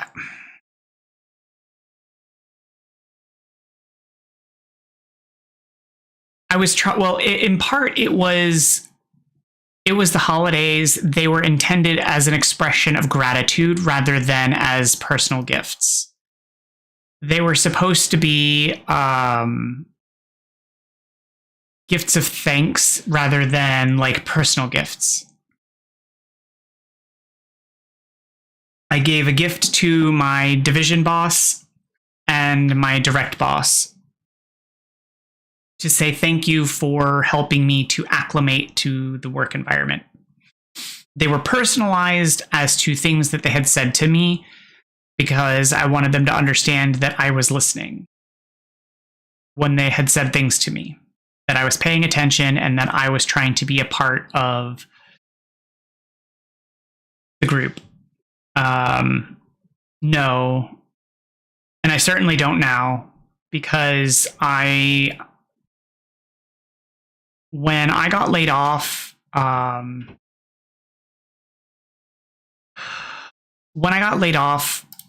had just been moved out of surgery. And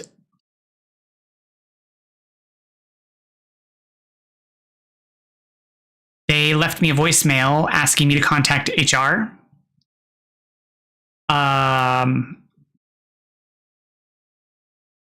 So when I was brought home after my surgery, I called them, and they scheduled an appointment like the next day for like a Teams meeting or whatever, and I met with them.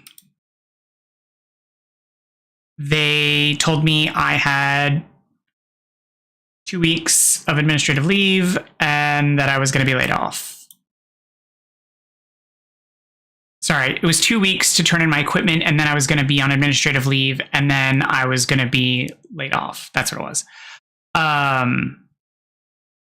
So mind you, my medical leave was supposed to be 8 weeks. And I was supposed to have physical rehab. I was supposed to have physical rehab for my balance. So I wasn't supposed to be walking unassisted. And I had to go into the office to return my equipment in those 2 weeks.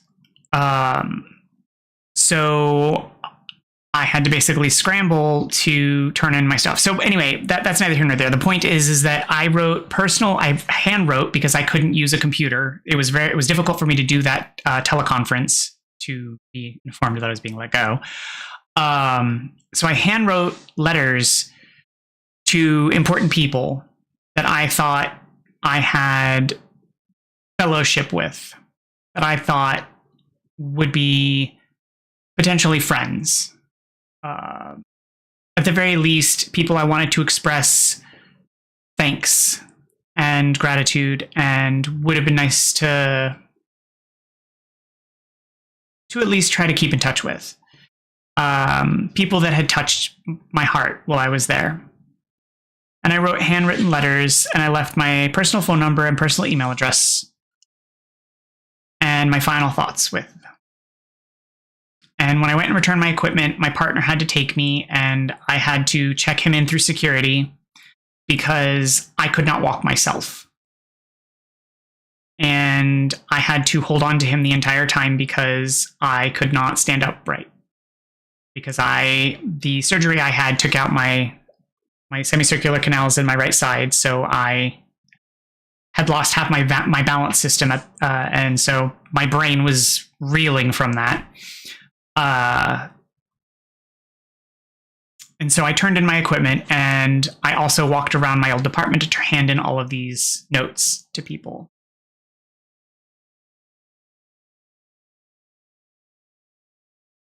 And in that time, only one person has reached out to me that I turned in these notes. And I wrote, I think, 7 or 8 of them.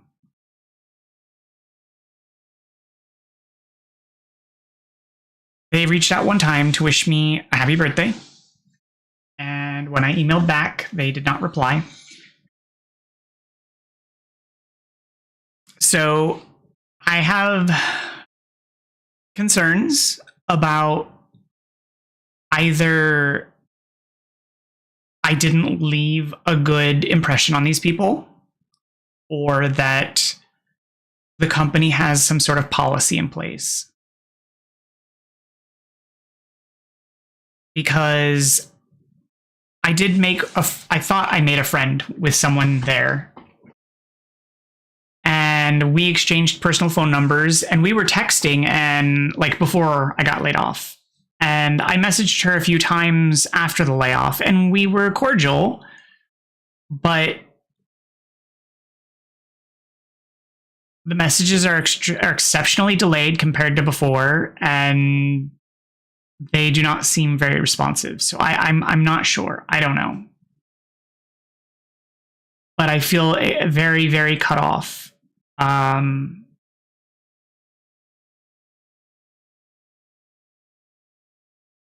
so I don't know what to do. So I've tried looking other ways to make friends into other communities that I used to belong before I went to university, but I just don't feel, I don't know.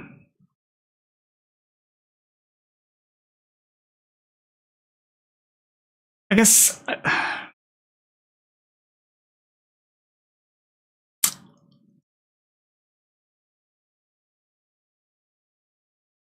saying that I don't feel welcome isn't very good. It's just that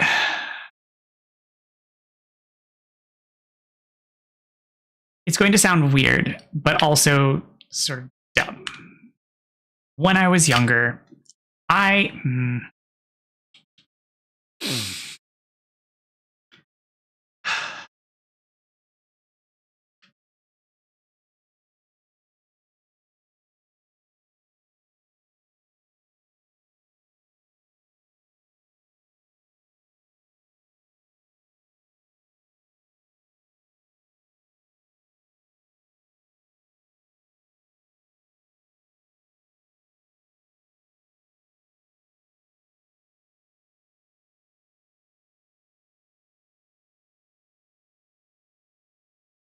it's not that I don't want to, it's just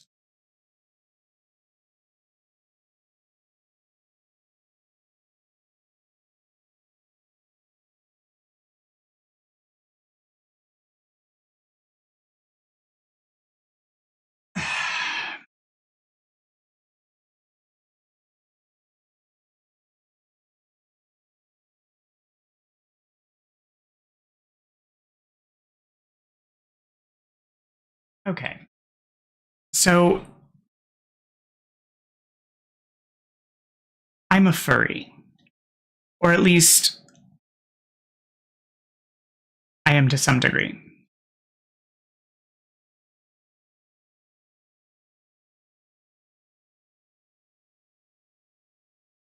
And the reason why that's difficult to talk about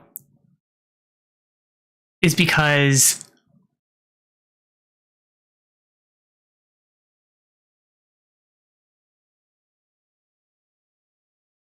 I don't fit in. Well, I appreciate that, but I don't fit in.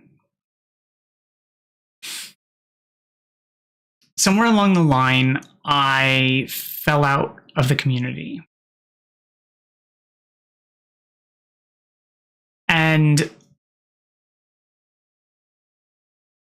so back where I used to live, I was, I don't want to say like a mover and a shaker, but I was very involved with the community. And I hung out, went to meetups, like I was fairly involved with the group.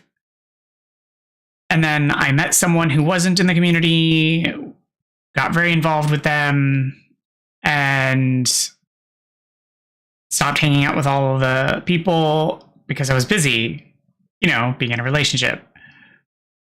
And then I broke up with said person, went to go hang out with the community, and they basically turned me away.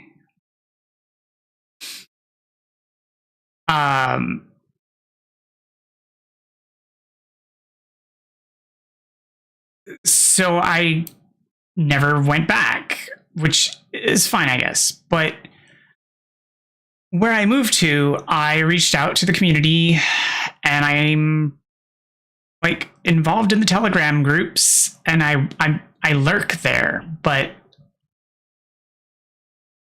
I don't understand half of what's going on. And I feel ever so lost. And I feel like it is an entirely different type of community of people than I would feel comfortable with. I don't know. Because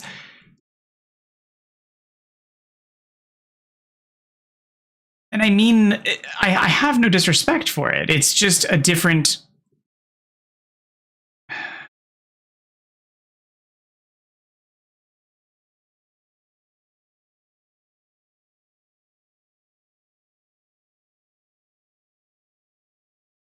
But it's different. I mean, no, I don't. Sorry, that the words were not what I meant.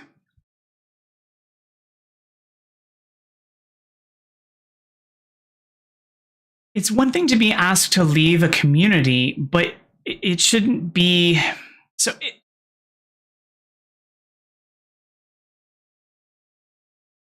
the people that asked me to leave were a circle of friends, not the entire populace.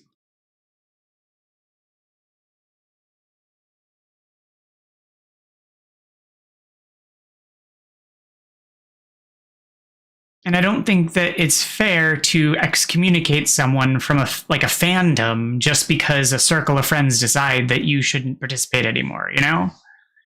I feel like that's the problem that sort of arose there.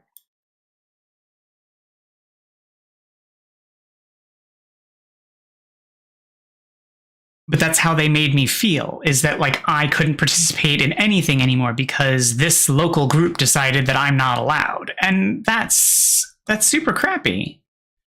And they weren't even all of the group, but that's a long time ago anyway. This is more of a like I don't know where to go from here now because like I don't even know. Like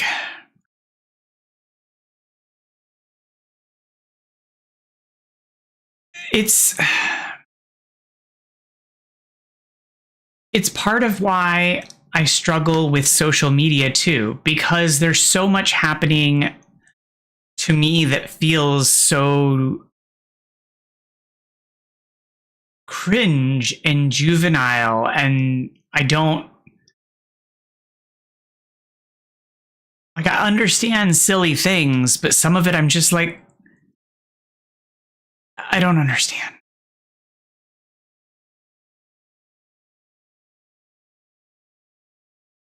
I don't understand sometimes.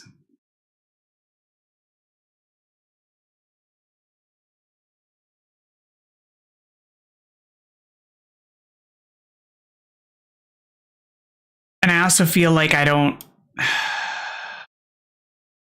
know where to begin.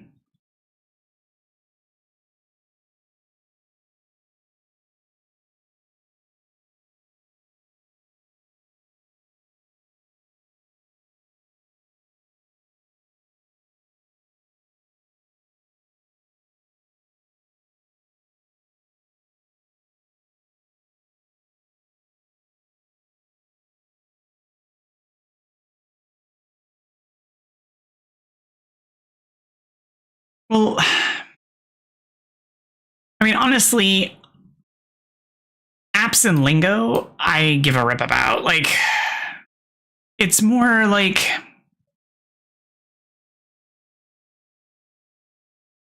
I mean,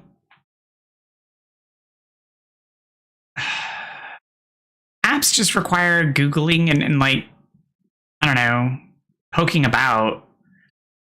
Lingo, I'll just straight up ask people because I don't know. I guess I just don't have any fear about.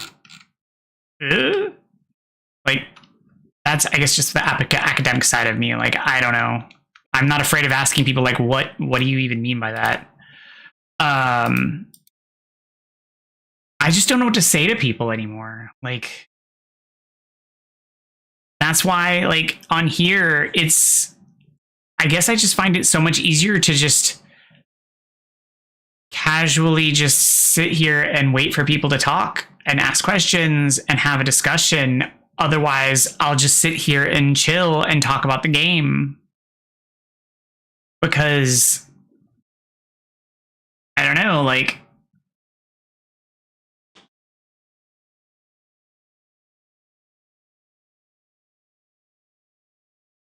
to me, it's weird that we need something to orient around.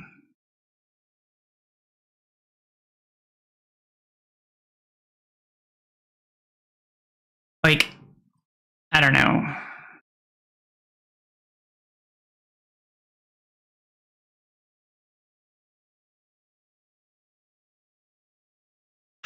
Like, I'm fine with, like, I just don't, I don't know I don't, what is, like, what do you do with small talk? Like, what is that? How's the weather?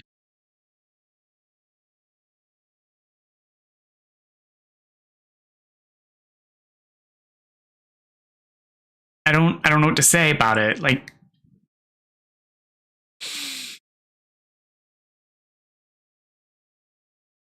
I think I struggle with it because it feels so disingenuous. It feels like, I don't know. Well, that comes out as sarcasm to me 100% because I don't sports ball.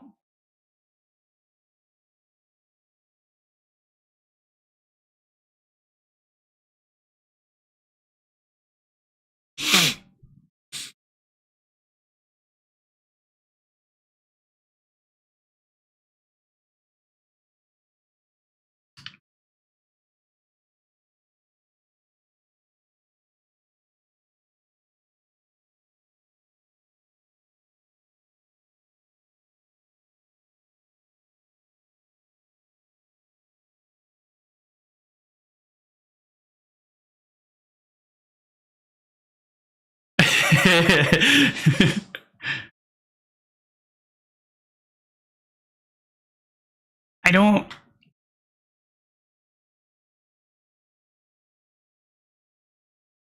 don't know what to talk about because I don't have anything interesting to say that isn't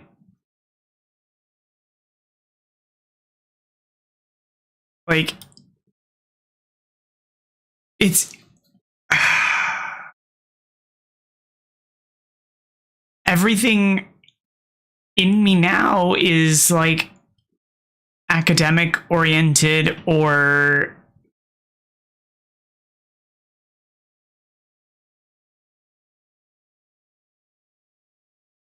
ethic oriented. It's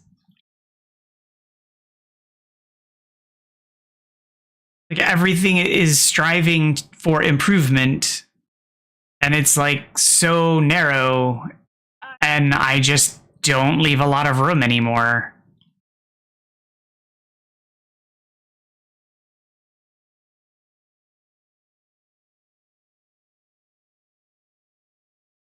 Like people do a lot for hobbies like this like I don't know, it's my neurodivergence, my like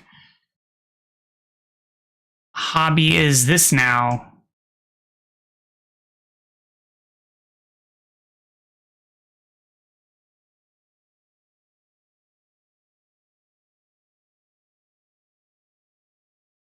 I think that's very accurate, but my problem is that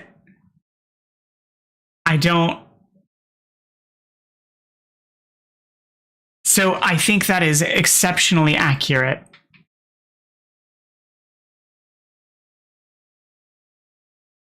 But my concern is for myself. My concern is that I am a gay academic scientist.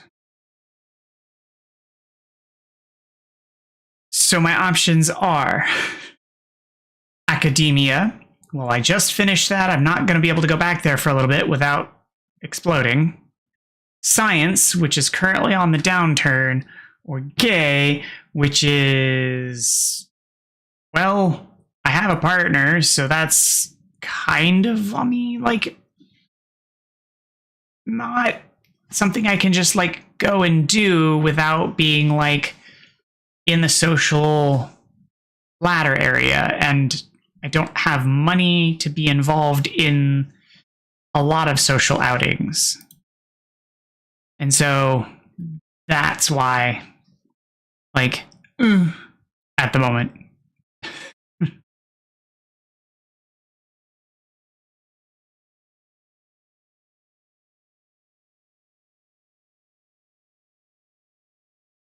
But I absolutely agree that, like, that's how.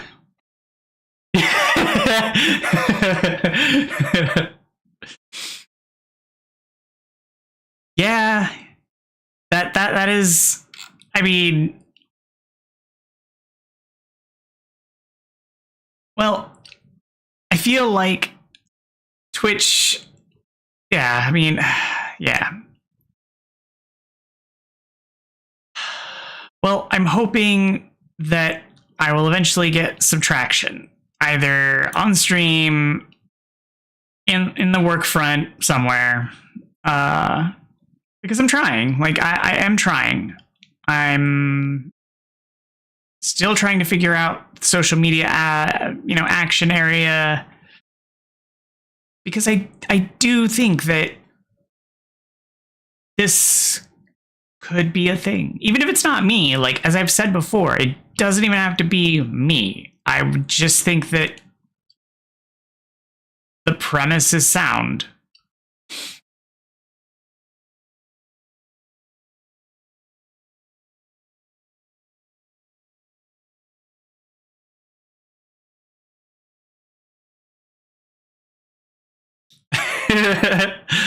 Well, I mean, I'm here. Some days it's real slow, but I'm here. I also worry that sometimes this is holding, like, this, the stream itself is like the holding me back from job stuff, but I don't know. But we'll find out. It's a time thing. And if it's holding me back, it holds me back. Like, whatever. I just know that I don't think right now,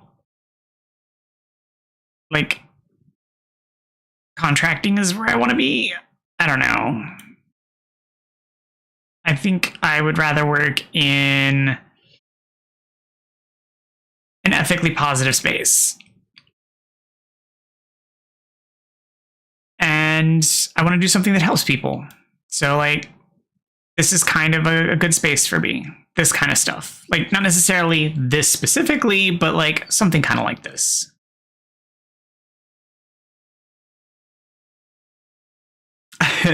I was interested when I first started streaming to be able to tap into, like, data from Twitch. I wanted to look at, like, the tag metrics, to look at the commonly used tags and stuff like that. But Twitch doesn't make that data easy to come by. Like, there's not an API that we can pull tag data. I was a little disappointed in that, because I really felt like there should be.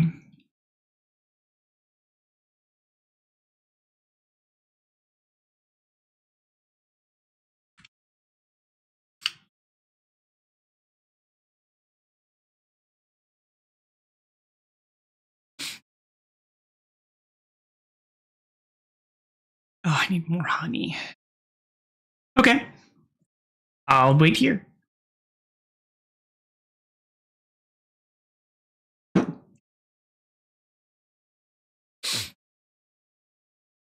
honey, more wild dust.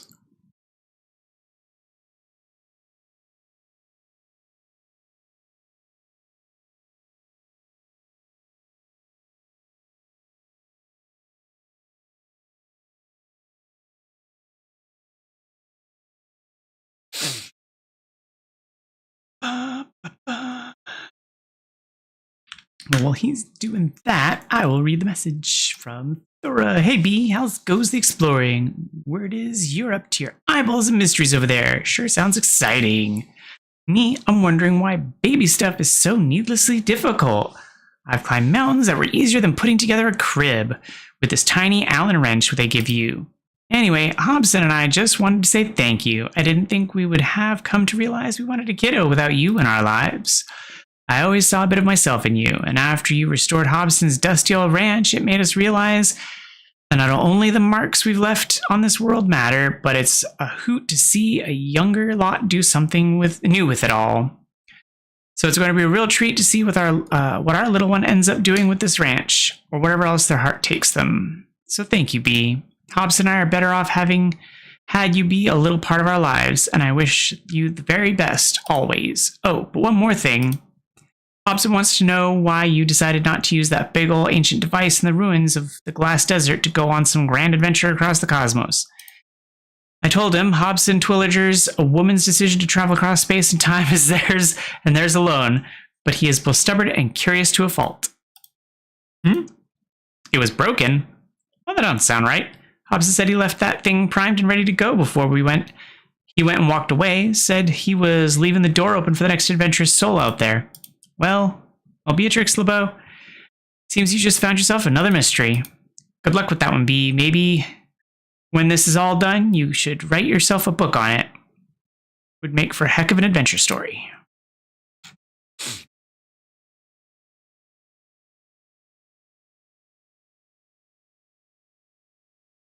I forgot already. It was lava dust and something else. So terrible at remembering. Wild honey. Oh, but I also need the module, don't I? Nope, I already have the dash boost module. So lava dust, wild honey, and...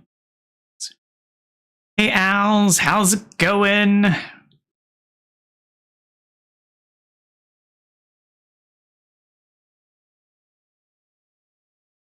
Welcome to the party.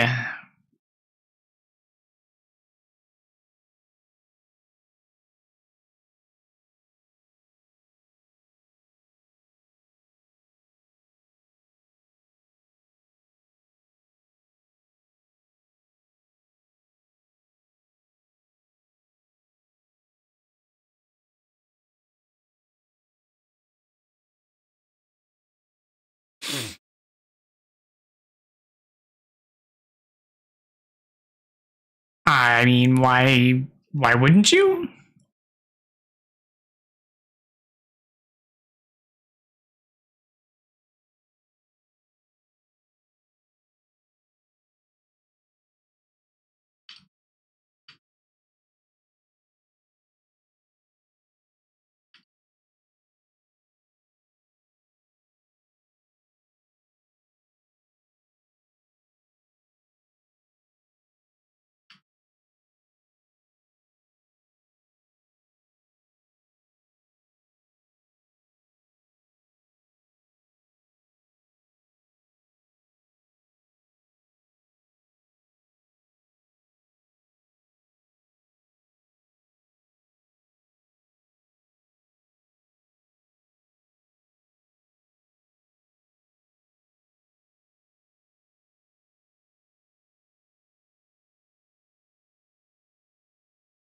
I mean,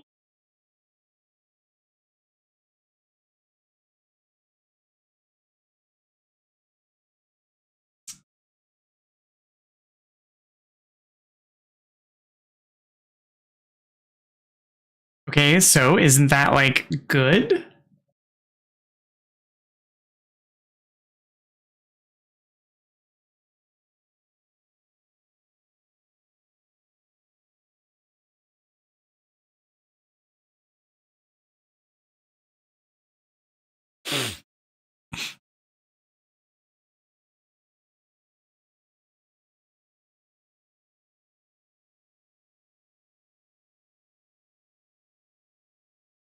Because then you'll be published, and that's a positive thing.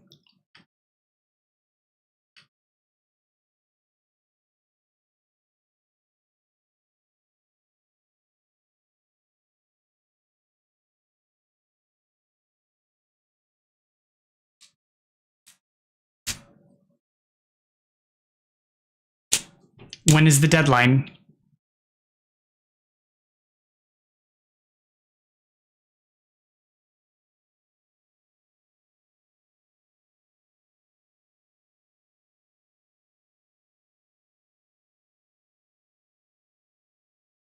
I mean, that's plenty of time.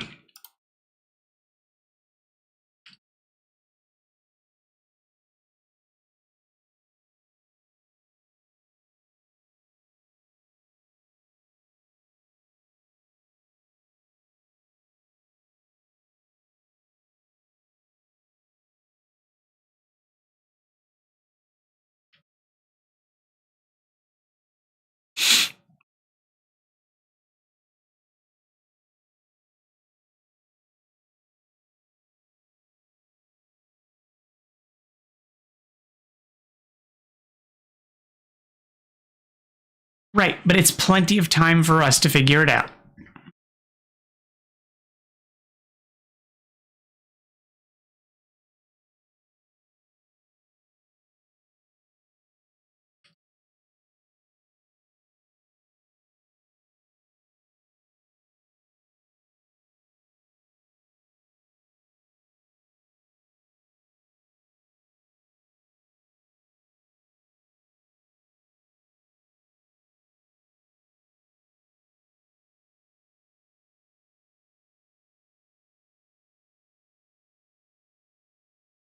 What do you mean you don't know what to do?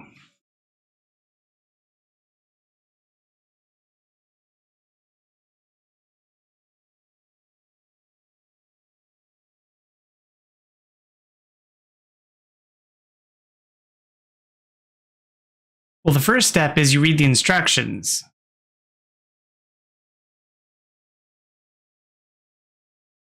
Oh, look at that. You even have your first judge.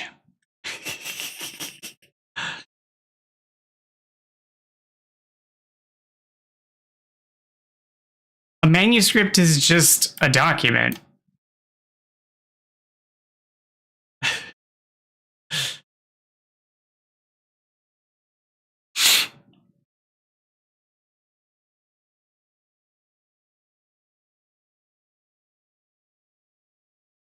But also, the power of the internet will tell you.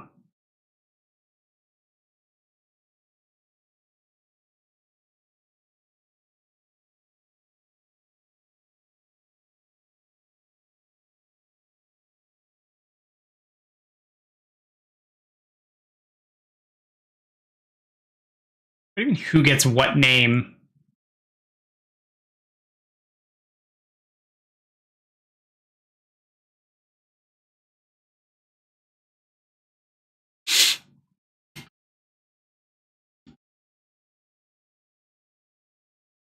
So, do you have to construct the entire book? Like, you have to find the other poets to go in the book, or are you constructing a manuscript to go in the book?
Because a manuscript is usually just your written document. It doesn't have to be the entire book.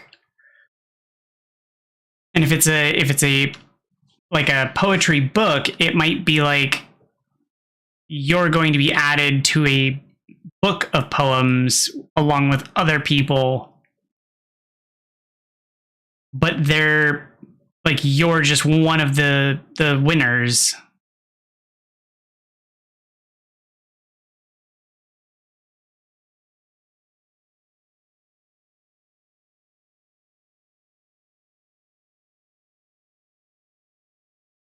But your so like, yeah, I knew that was gonna happen.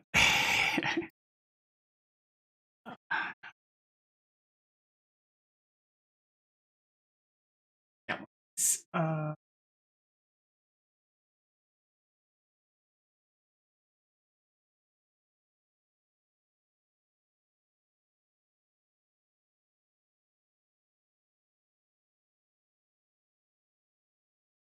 no, it was just easier.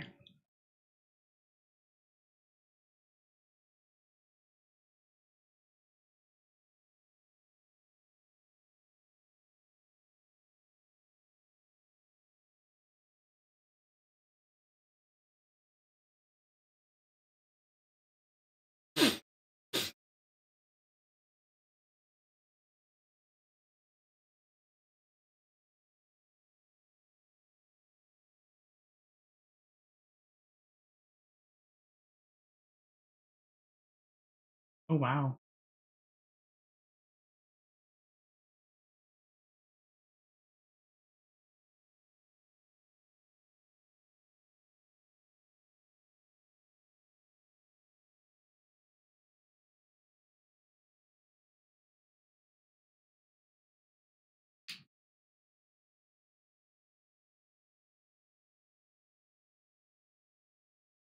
Okay, yeah, you do not have to submit. You do not have to submit any other works other than your own.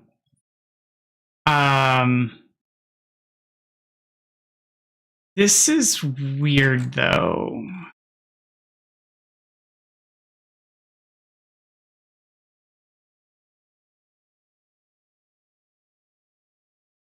Oh, okay. It's a competition. It's multiple competitions in one advertisement. Okay.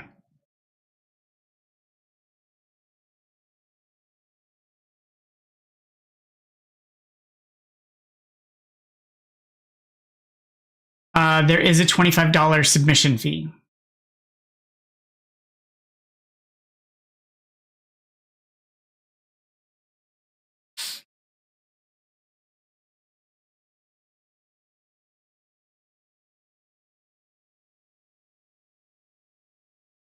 So you can submit up to 5 poems in a single document.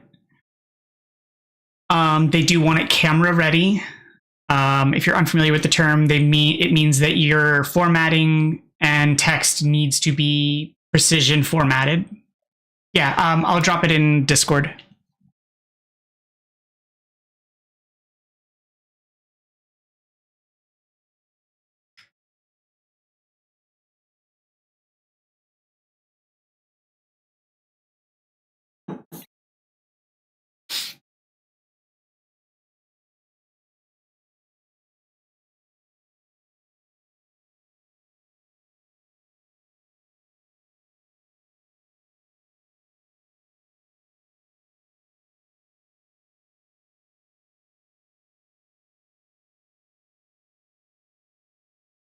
I do like that they allow you to include a bio, including your picture.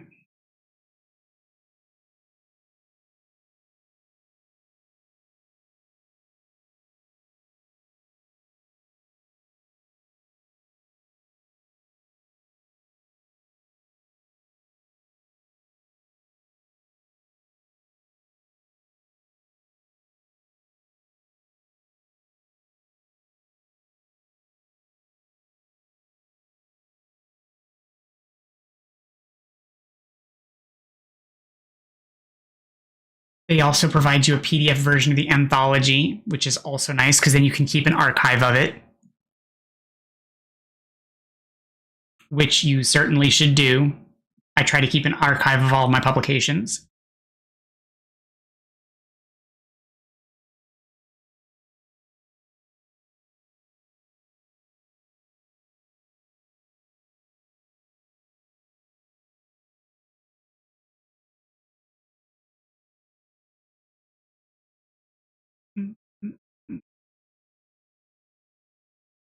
Yeah, so basically they just want you to have your document formatted how you want it to be published. And I can help you with that if necessary.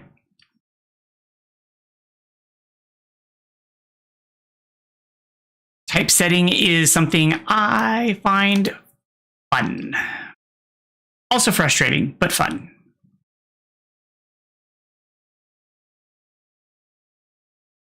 Because I'm a big weirdo.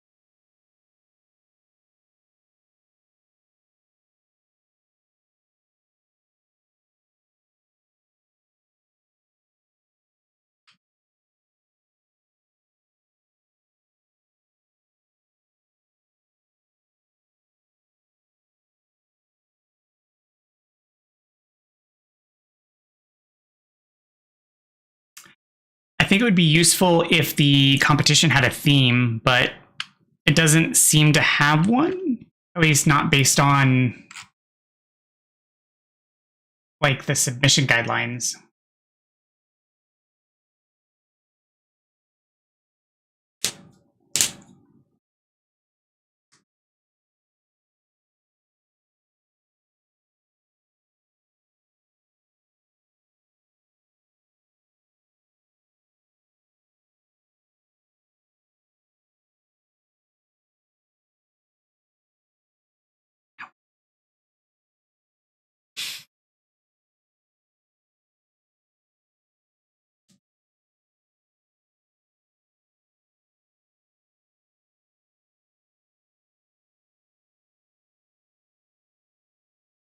Very confused by this person's comment.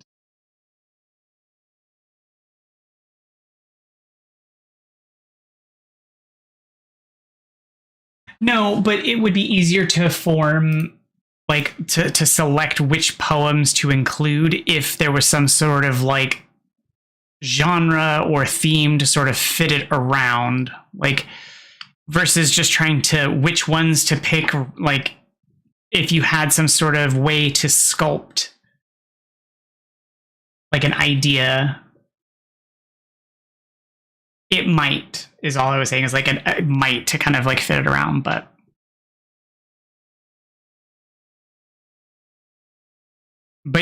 I'm aware that your poems don't always have like a great genre, since you do tend to channel them from the ether.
Oh, didn't even realize there was a second section of rules.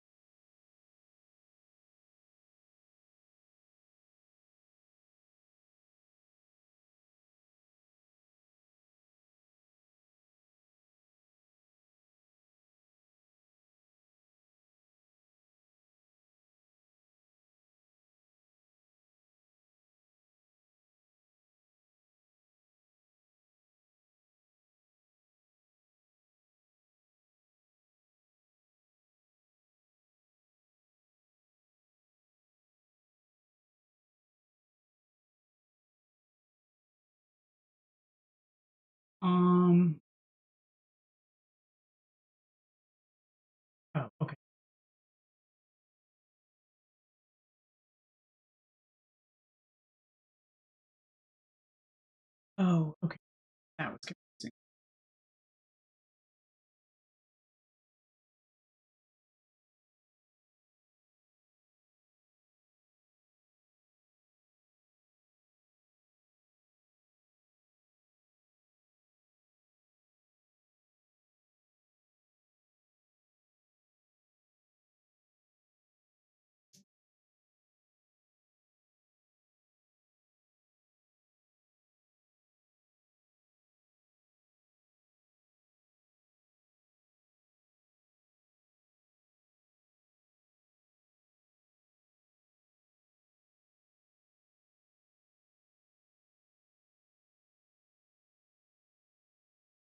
Ew. They want sans serif font? What's wrong with them?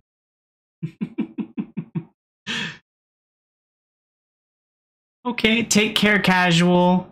Thank you for stopping by tonight. It was good hearing from you again.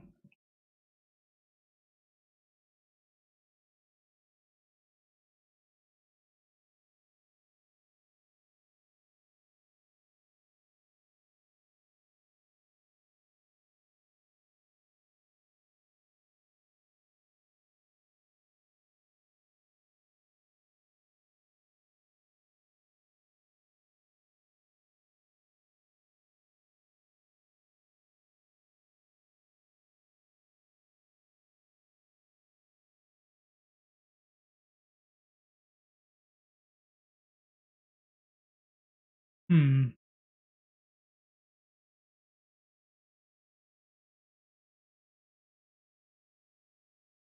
See, this is so.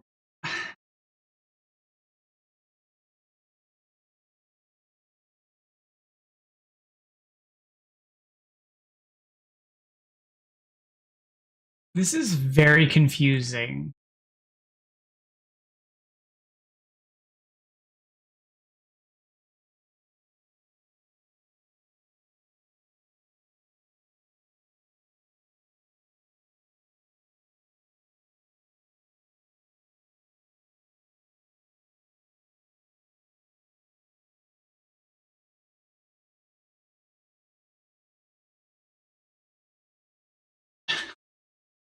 Yeah, this is very confusing.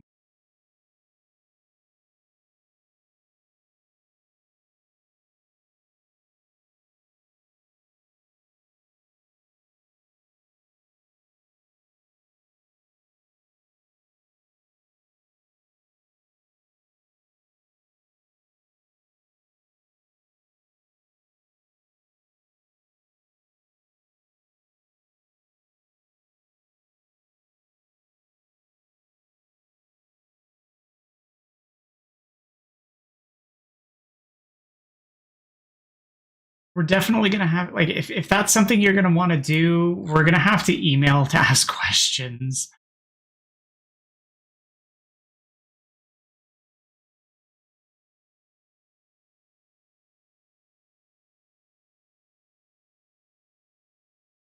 Because I'm sorry, but their guidelines for their poetry chapter book, their general guidelines are up to 5 poems or prose poetry in a single document. Cool, I'm with you. Each selection starting on a new page. I'm with you. But then we go into the actual poetry chapter book competition, and the manuscript should be 30 to 40 pages.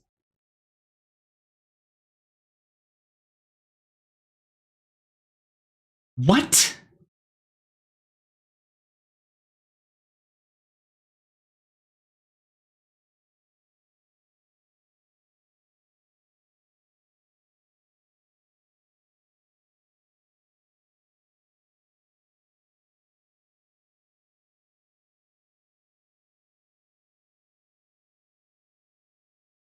Are you high?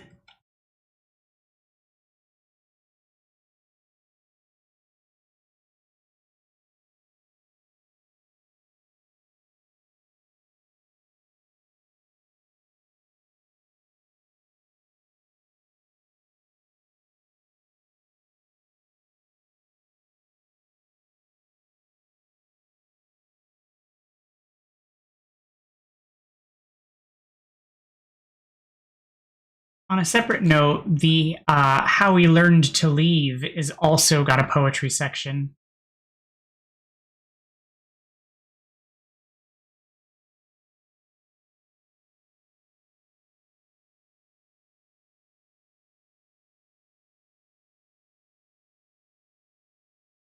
You could self-publish, yes, but if you're interested in developing your skills, you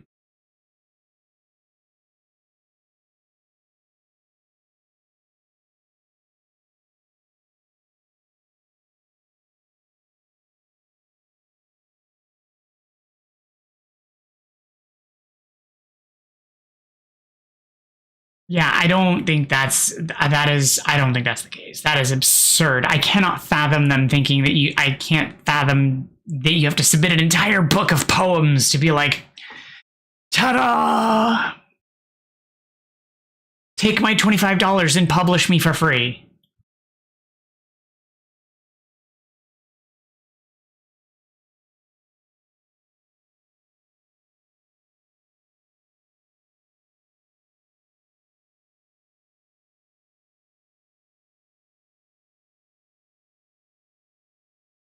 Unless that's what they're actually doing.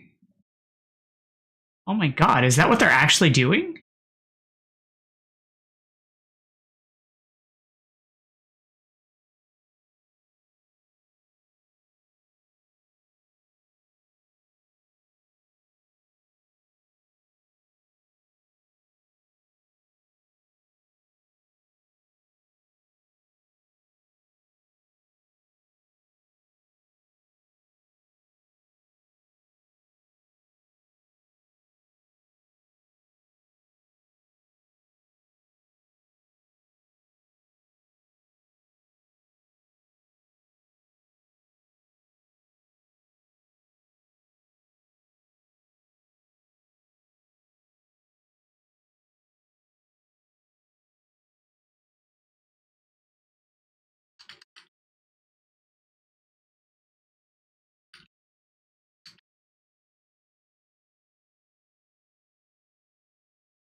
Um,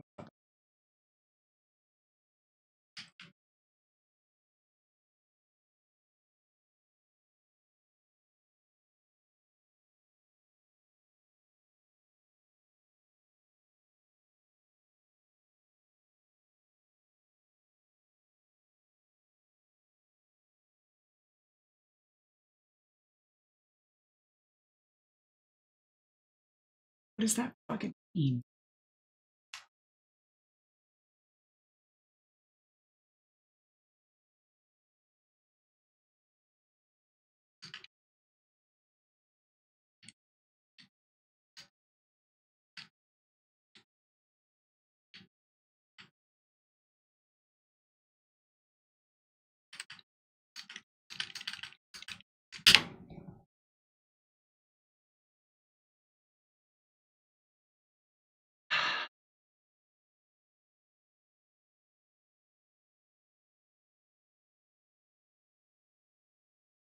Oh, Jesus Christ.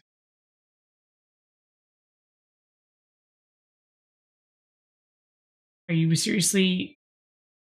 You. Oh, you're being pedantic.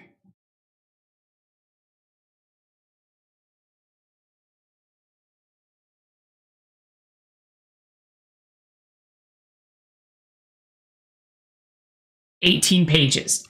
18 pages is what you're really doing here.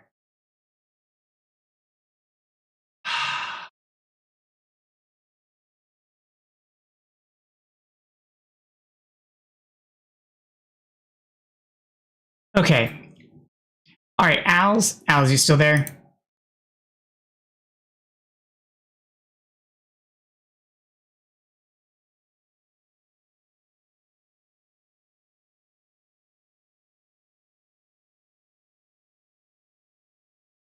Don't lie to me.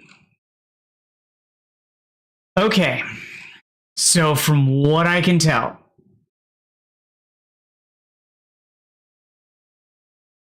at least from what AI can tell, the distinction here is the general guidelines are general guidelines. We're looking specifically at the poetry chapter book competition. They are looking for a crap ton. You are going to have to pull probably all of the stops. They want 30 to 40 pages. They want a lot of poetry from you. This will be for a full book. They want a full manuscript. All of your work, nobody else's. This is just you.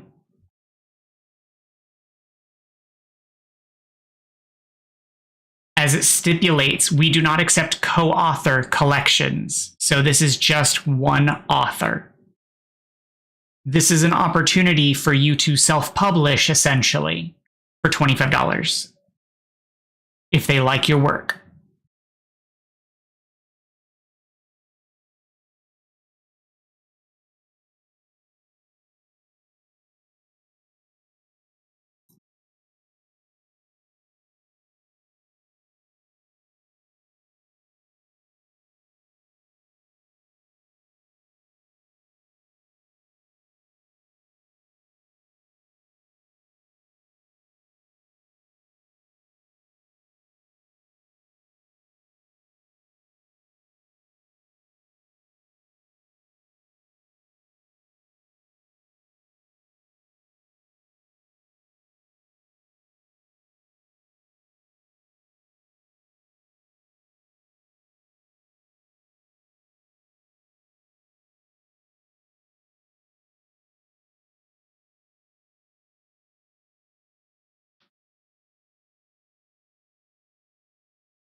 And remember that your poems technically can span multiple pages.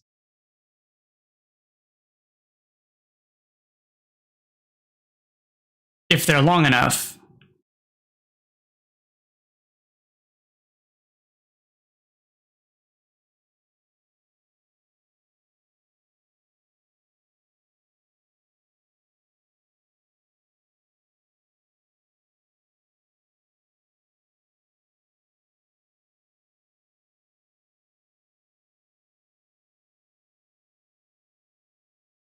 So your poetry doesn't have to be long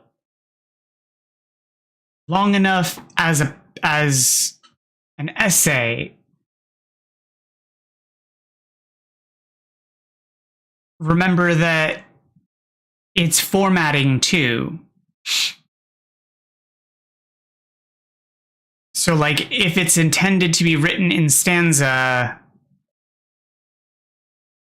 it can span the page. I'm just saying, it doesn't have to be. I'm just saying sometimes how it's written and formatted, that's how it goes on the page.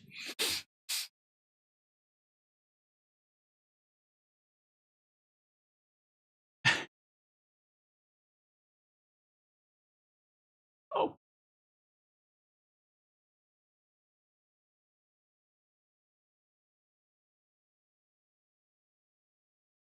There's a golden slime and I don't know where it went.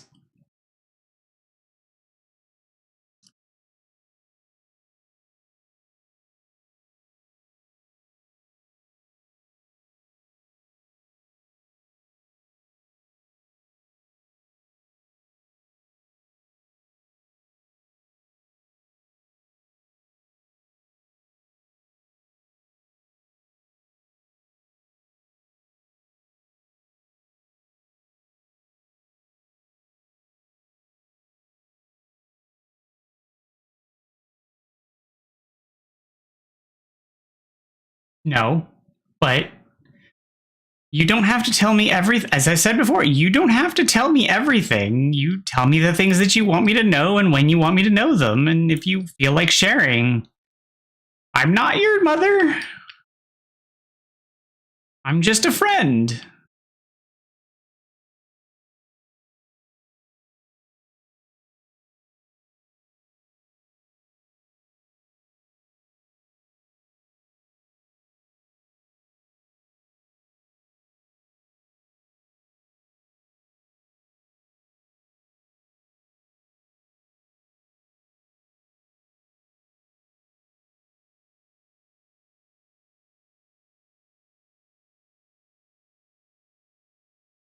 Oh, I mean, I was talking to Casual about that earlier. Like, I perform better under pressure.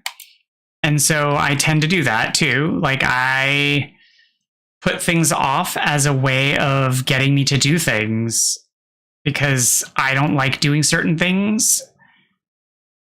And so I just put them off in order to make me do them.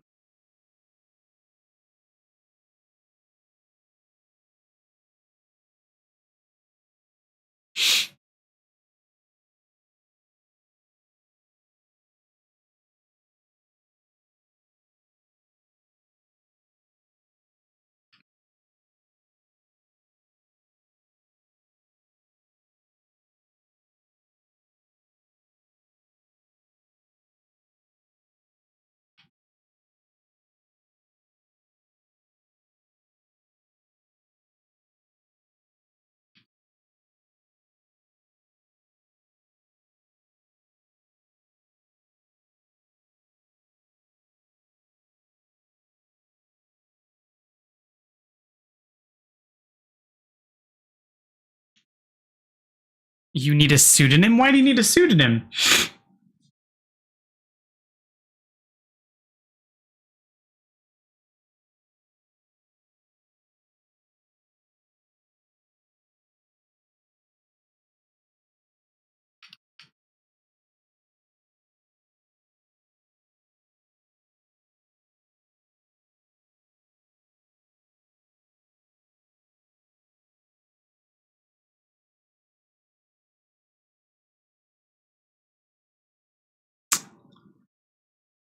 Mm,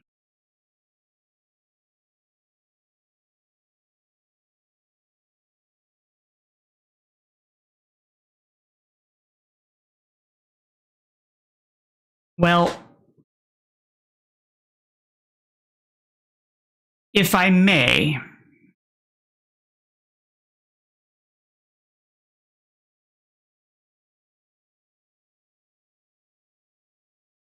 I know the name that I call you is not the name that you are called at home. Is that the name you choose to go by? I don't know how else to better phrase that wouldn't be dysphoric.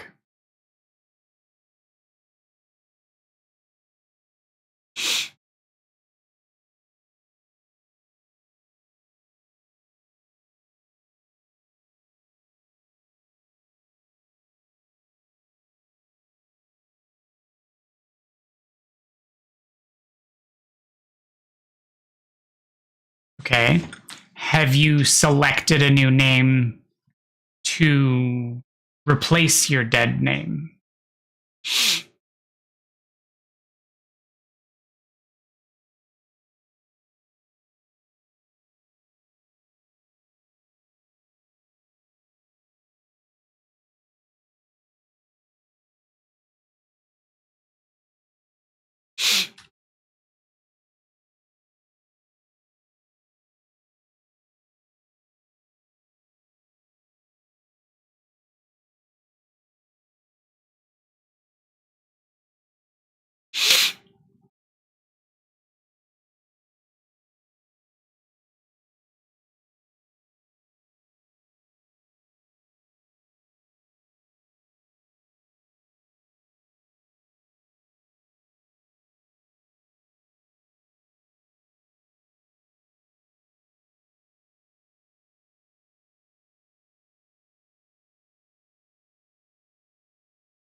Okay, but well, then why are you opposed to people knowing that you wrote it?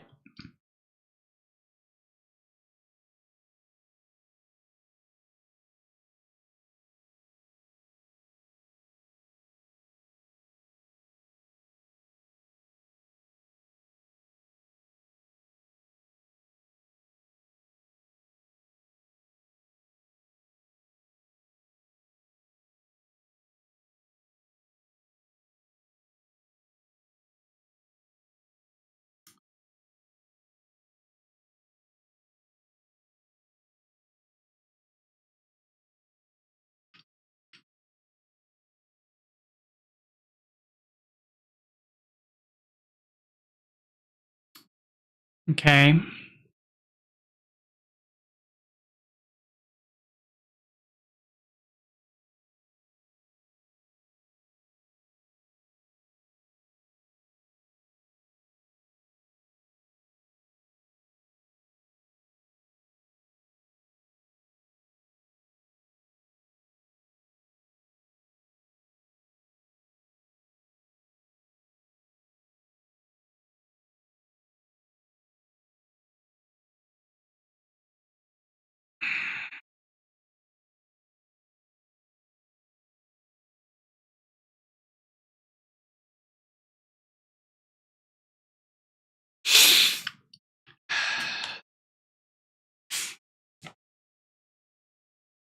So,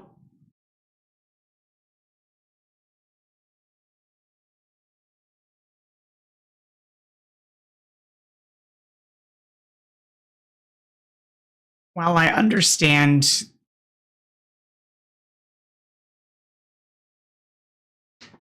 that's part of what I was going to get at, but while I understand your concern, you could always do shortened names. You could do like uh, first initial, last name, or something like that in order to skirt around things. But I would really,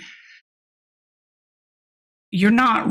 I mean, I haven't seen. Granted, I haven't seen all of your poetry, but as far as I can tell, your poetry isn't incredibly risque. It is personal, sure, but it's not.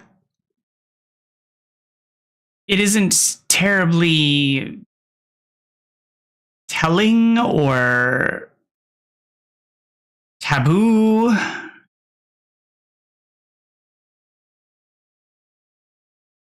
A lot of it is wrapped in metaphor. It can be read in different ways. And I think it would be really beneficial for you in the long run to be able to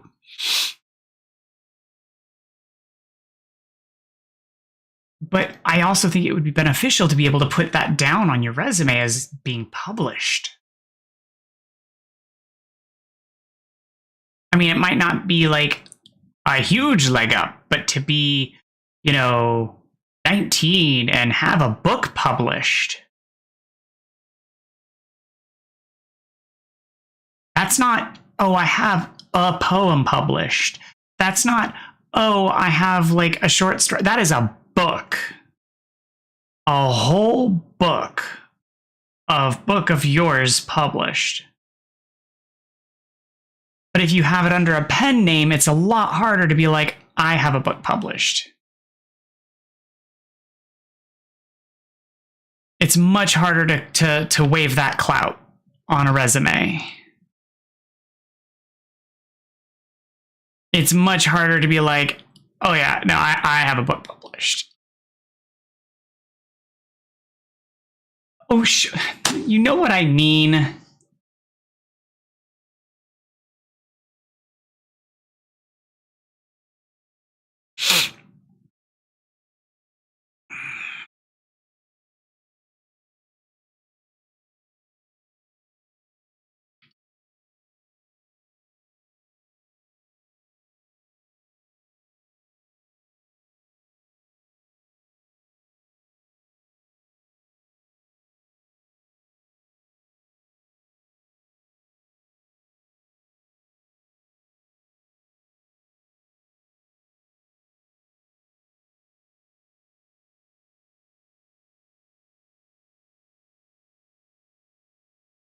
Well, that's what I'm saying, like first initial, last name kind of thing, or something like that.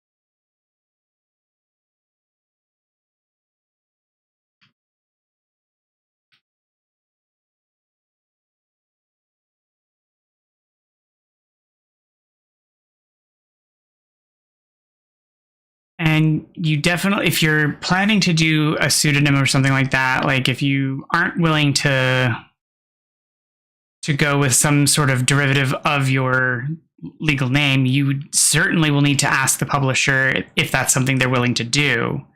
Because this is a competition, they might not be willing to do anything like that for competitions and stuff like that. I mean, that might not be something they're willing to do during standard publications either, but not all publishers are willing to do those kinds of things. So you might want to ask that before putting in the work.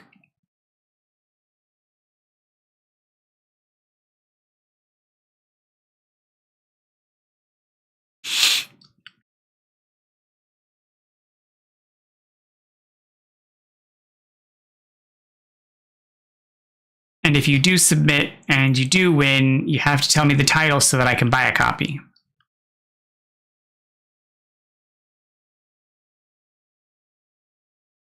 The lady who made you a poet.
Too many tar boys. Whoop, that's a ledge.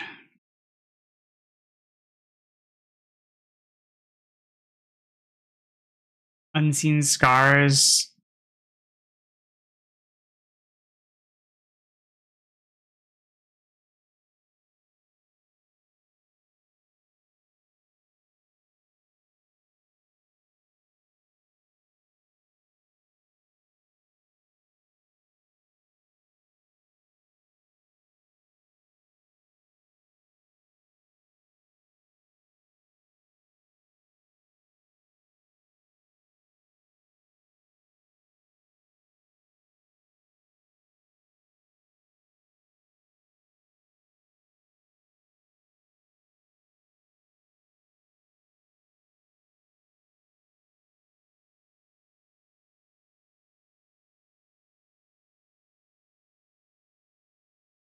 Hmm.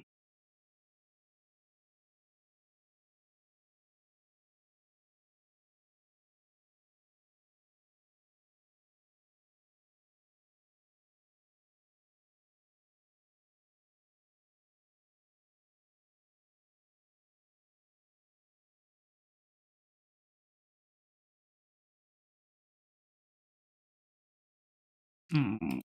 I don't have any built. Same.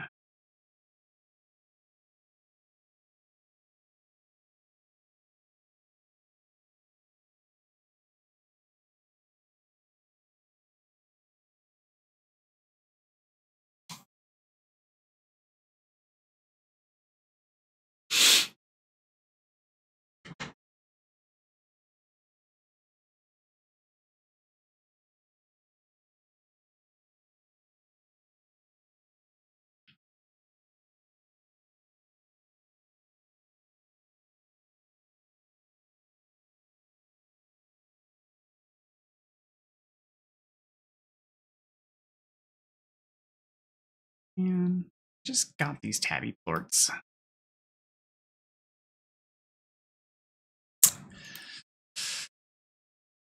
Well, I guess you have homework to do now, because you gotta get all this together.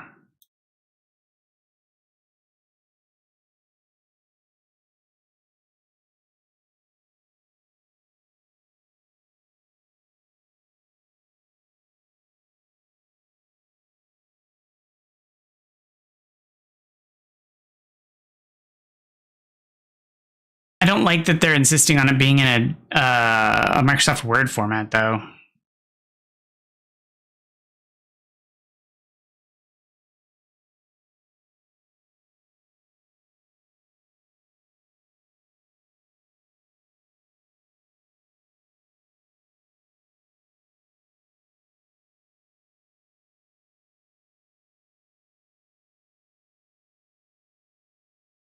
Mm-hmm. Yeah. Considering it, yeah, you're gonna do it because you really should. It's really inexpensive for an opportunity.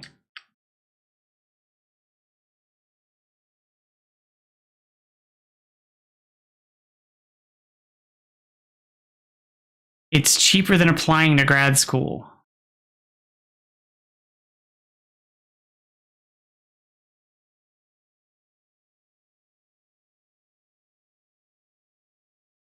Yeah. Well, I mean, technically, it is a big gamble.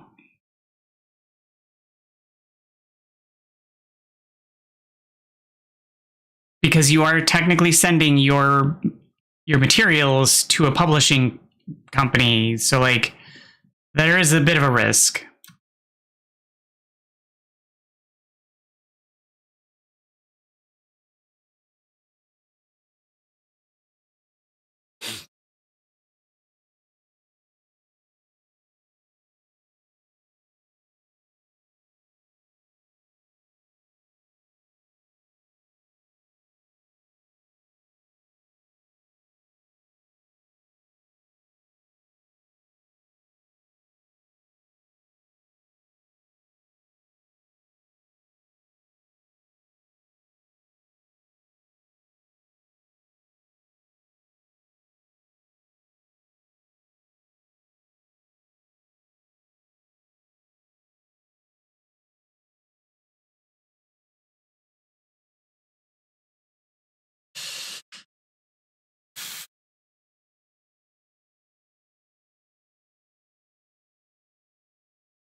Nope, this is going to be dead end.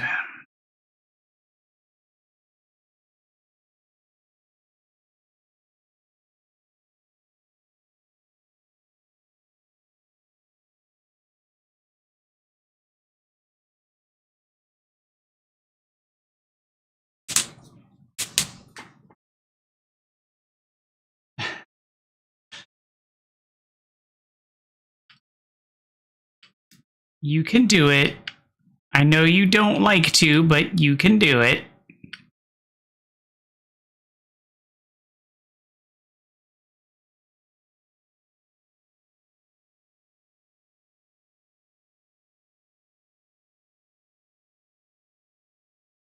It's no different than me having to rewatch my videos in order to edit them.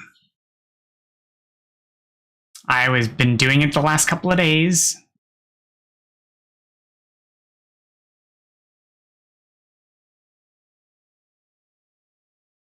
You could, but that would be wasteful.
Okie dokie.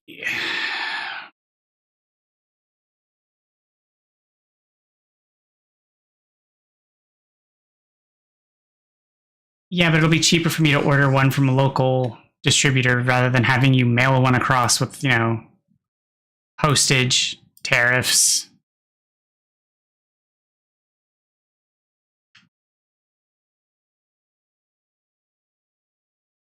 Exactly.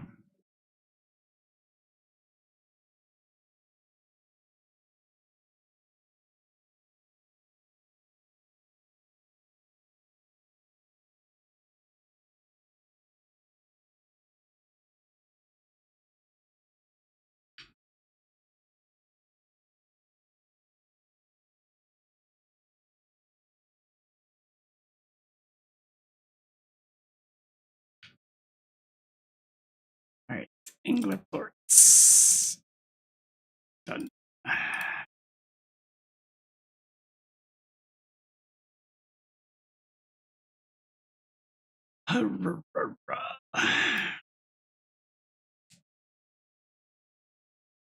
Besides, maybe I'll be living in your country by then. Who knows?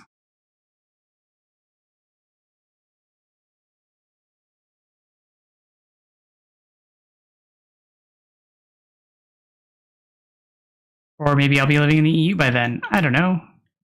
We'll see where I end up getting a job.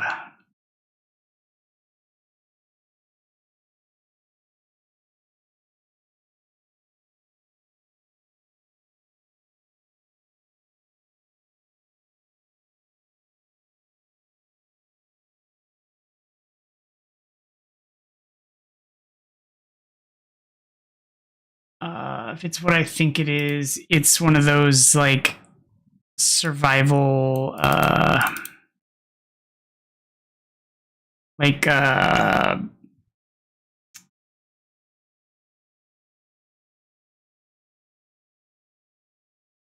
like Dead by Daylight 3.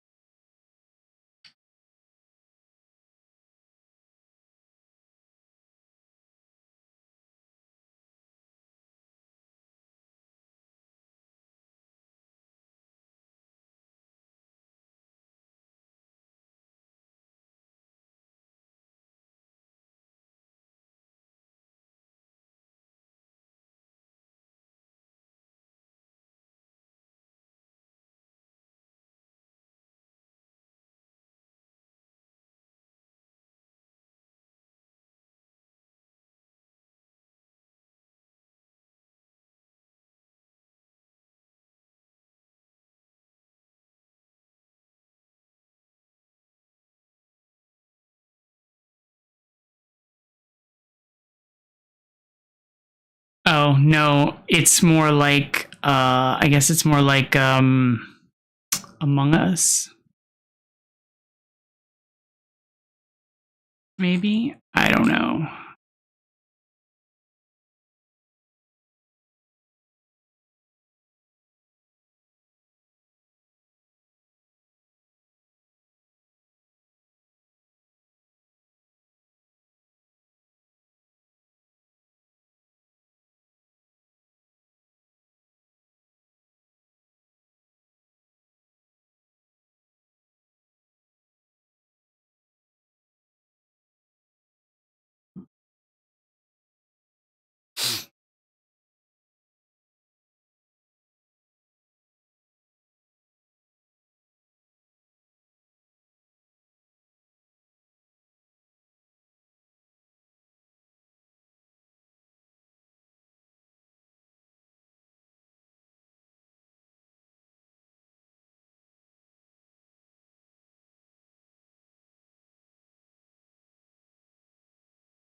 Yeah, it's basically like first person Among Us.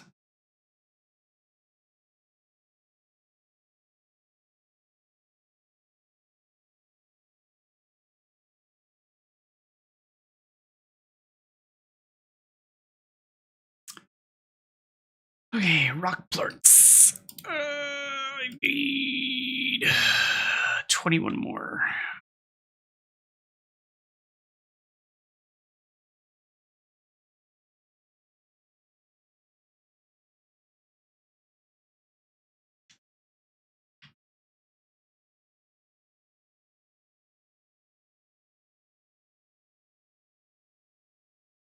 now I just need a bucket load of money because 5,000 monies.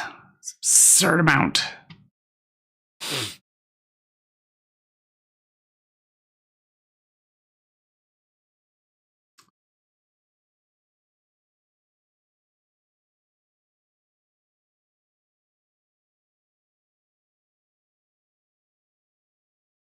I mean, enjoy it while it lasts, because that nonsense is way too expensive.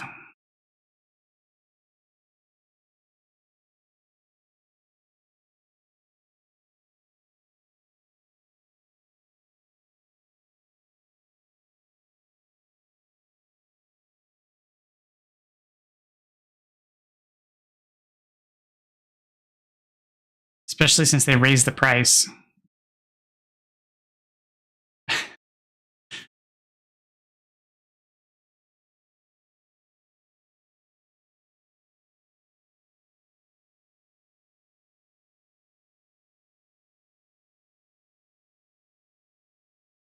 I mean, it's not even very expensive. It's like, what, $25?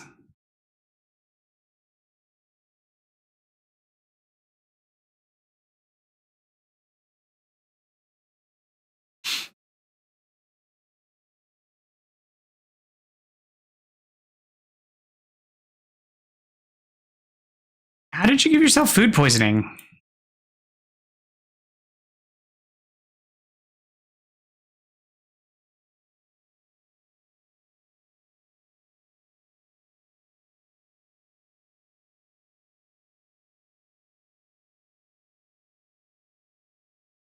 Undercooked food? What did you eat that was undercooked?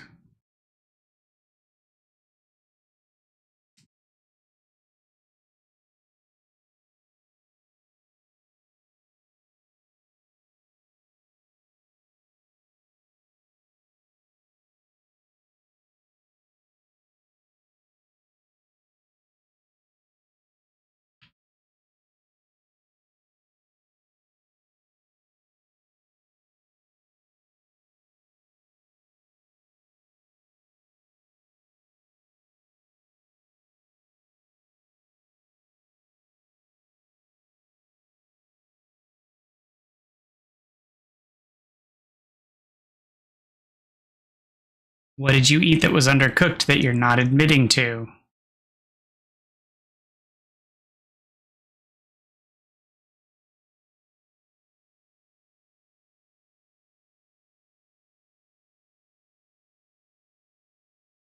Or that you're taking a while to type?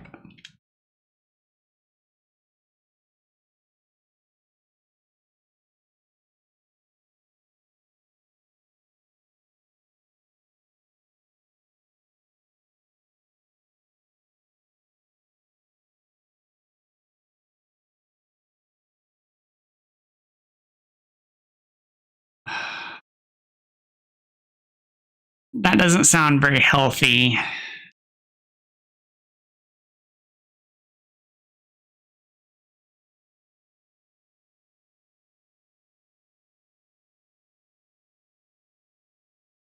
Come on, you gotta do better, my dude.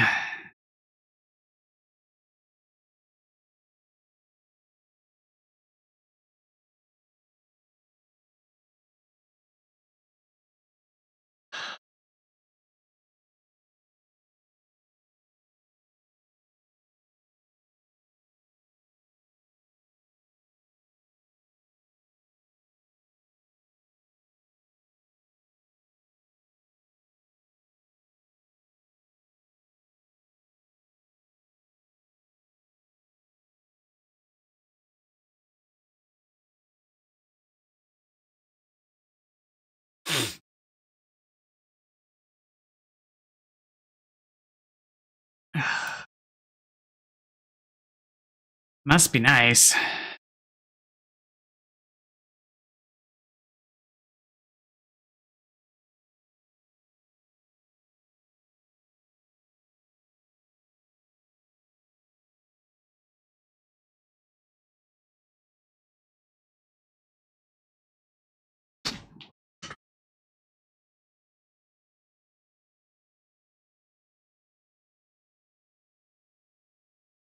that I was saying it must be nice.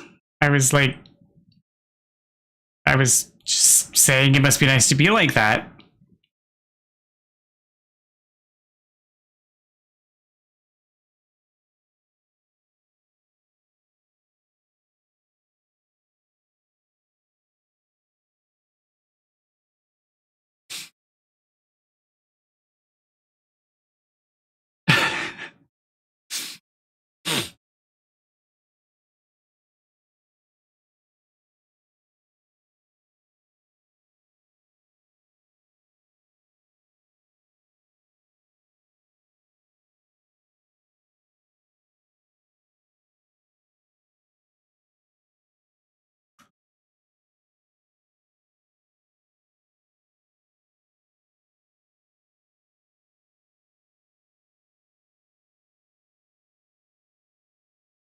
Your stomach is probably just being like, what is this? What did you do?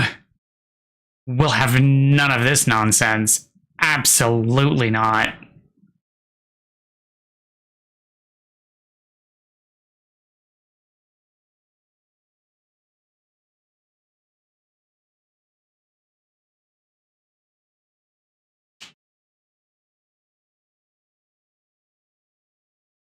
It was like, no, this is the imposter.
It's weird seeing the big muscle arm coming out of the side of your head.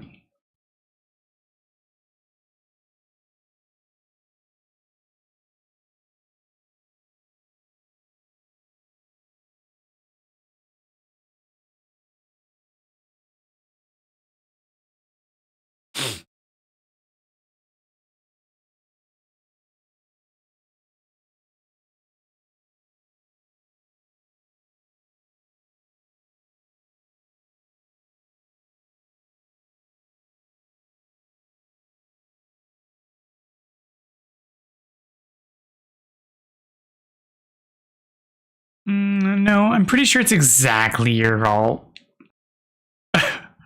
No, that part isn't, but you know.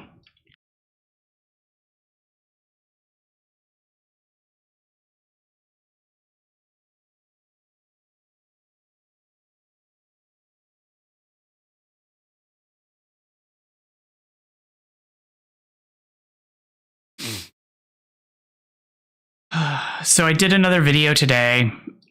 I recorded it.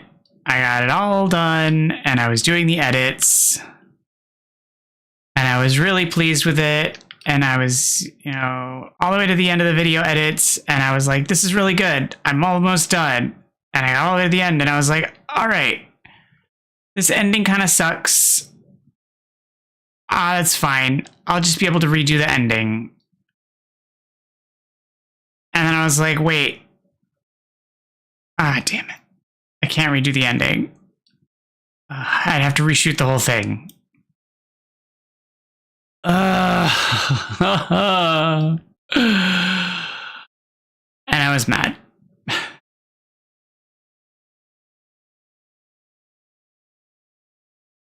Because, like,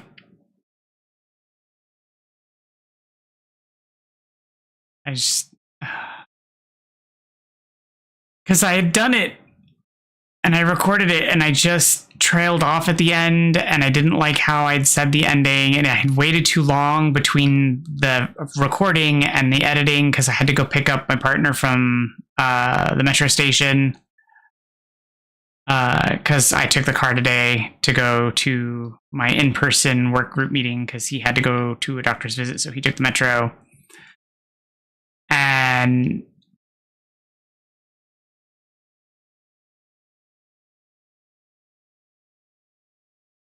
when I came back, I was taking care of the plants and I had rearranged them like a big dummy. And I put them back in a different order. And so the jump cut, it would have looked weird. And so I was just like, I can't just like go back and redo the video because then it'll look weird and bad. And so like I'd have to redo the whole video and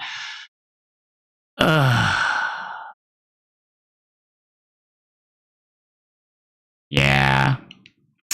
So gotta start all over again. And now I'm all mad and I've lost my inspiration and my motivation. I'm just disappointed in myself. I don't know. I'm trying. I really am. But the recording for TikTok, like I don't know what to say. Like on the stream, I'm good. Like I can talk to people. That's easy. But like the social media part, like I don't know what to say. I don't know what I'm supposed to tell them other than come talk to me. Here's my stream.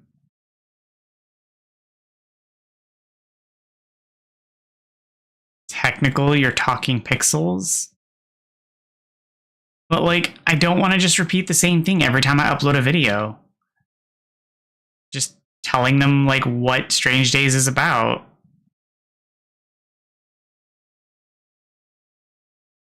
Like my original idea was to vlog it, but like, I don't know.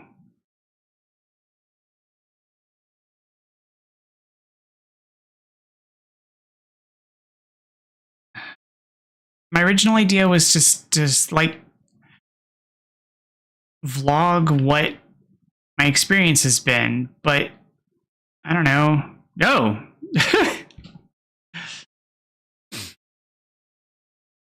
That's a name. It's been a minute. Hey, Sloth.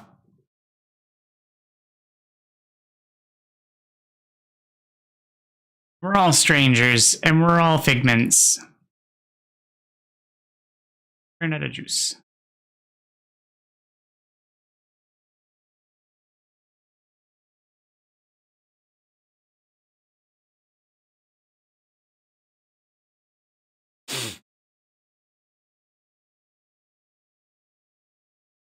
Like, I still think that the like vlogging is the direction I want to go. I just don't know. I don't know what to say.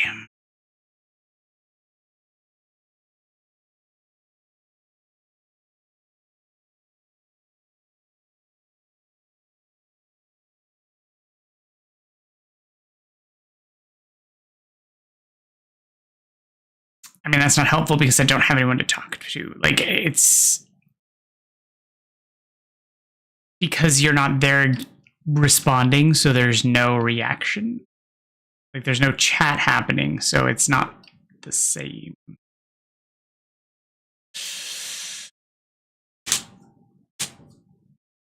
And then they're also not seeing it.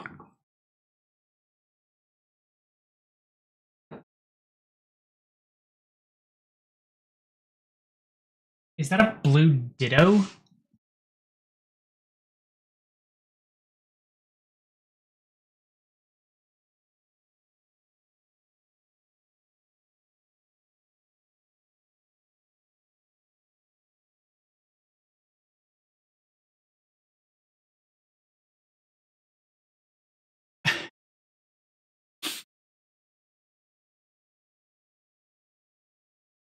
I mean, I can visualize all day long. That doesn't help, like, the people watching the video visualize. Like, it doesn't do anything for me. Like, I can pretend.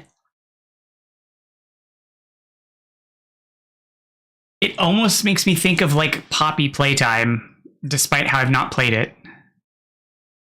I've seen videos about it, but...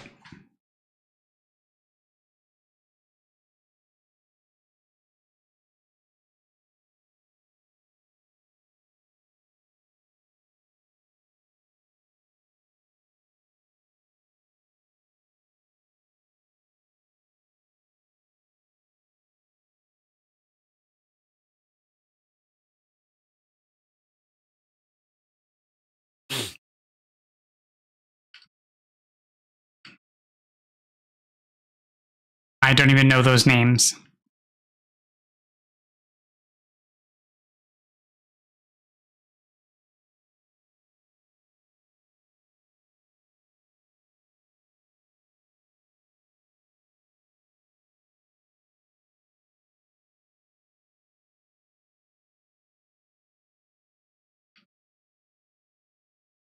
I've not played that either.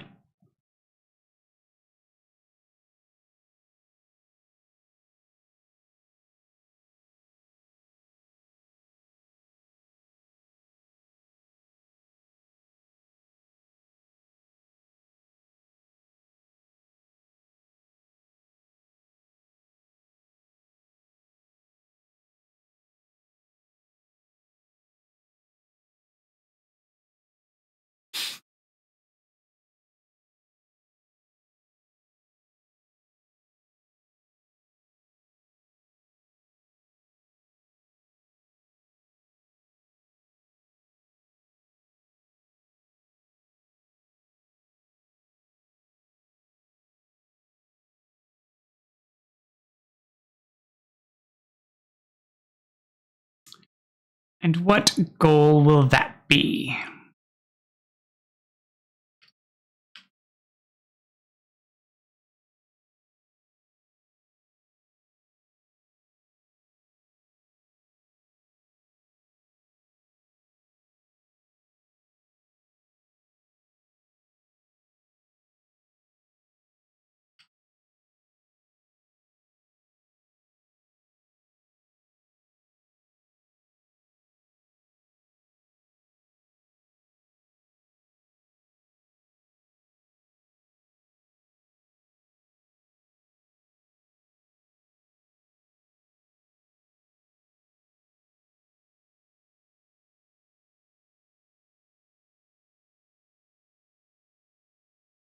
Oh.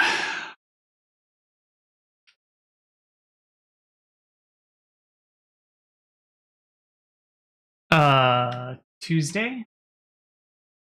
Yeah, today's Tuesday.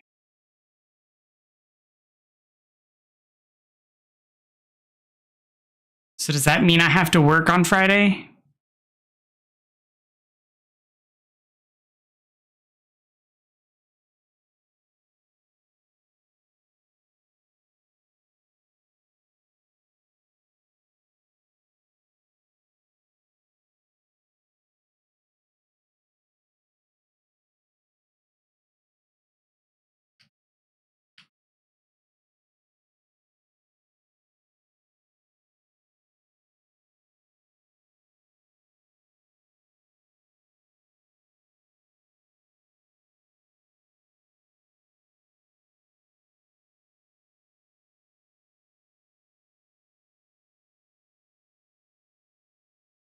Right, but does that mean I have to, like, also work? Like, should I be planning to do work stuff? Okay.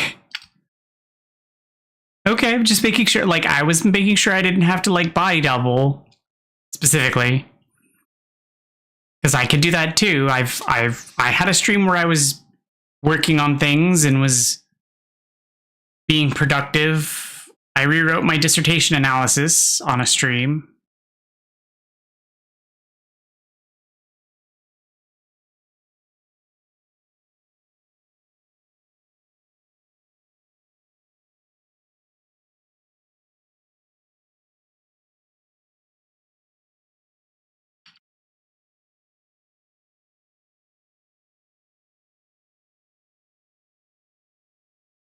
Sloth, you can talk. You don't have to feel like overcrowded if you got stuff you want to talk about.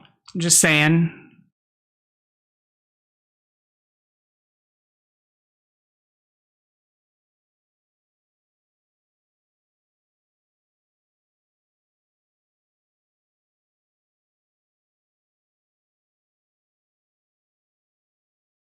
Also, don't feel like you're forced to either. Also throwing that out there.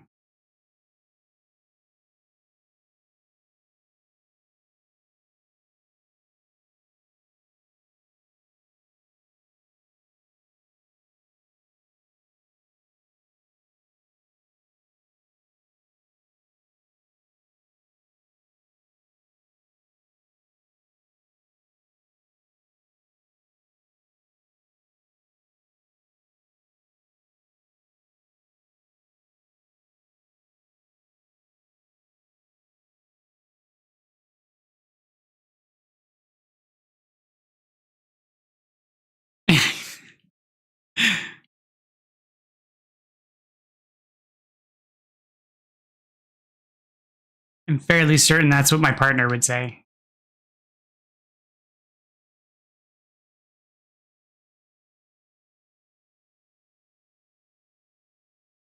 That is not my reaction, but, you know,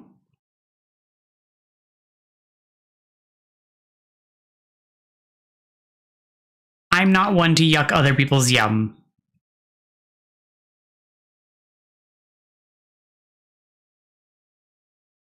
I definitely get why people like them. I'm just not particular to. I mean, I used to love Cheetos. The cheese just gets all over everything, and then you've got like that neon orange all over stuff. Also, I'm still expanding my heat palette.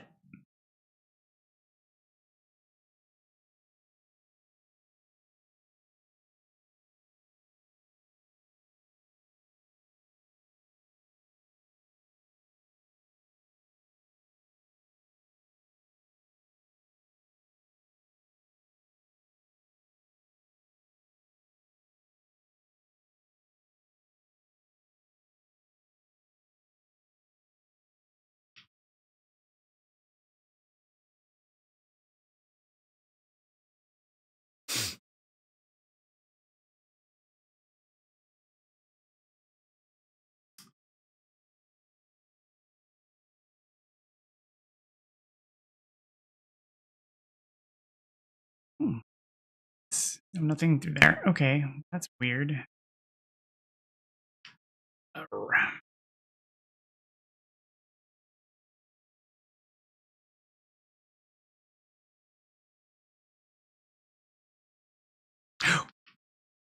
I was gonna die just there.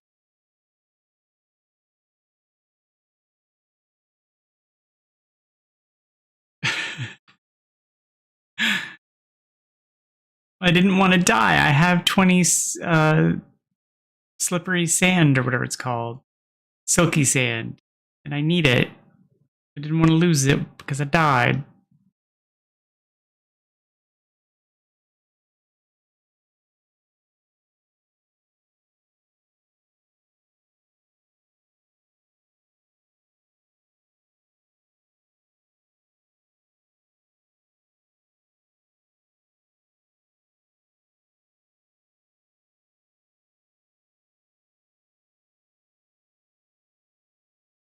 I will take all of those because I still need more of those. So thanks, please. Yes, please. I will take. Nope, not you. Or you. I mean, sure, I'll take those too. But primarily, I want the angler plorts. Plorts, plorts, plorts. Basically, slime poop.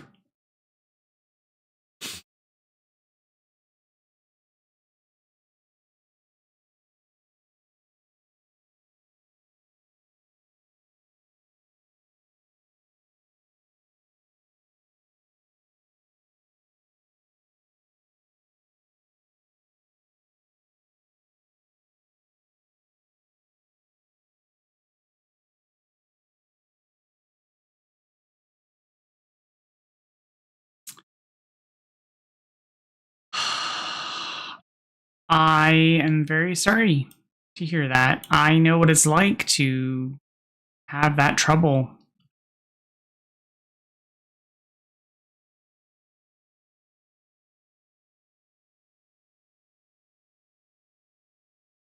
But I feel like it's going around and it's not just you. I've talked to other people, both locally, um, and like this last weekend up till like last night, people have just been having trouble sleeping. I don't know what it is or what's going on. It's not, I mean, it can't be the air because, like, obviously, regions are a thing. But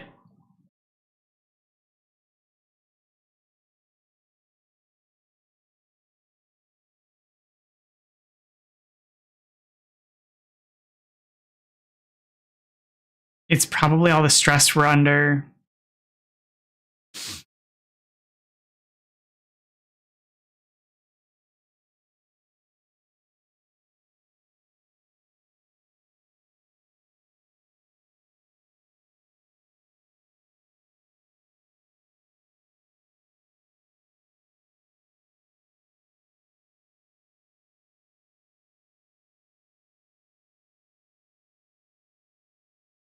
Just because you thrive doesn't mean that it doesn't have an impact on you.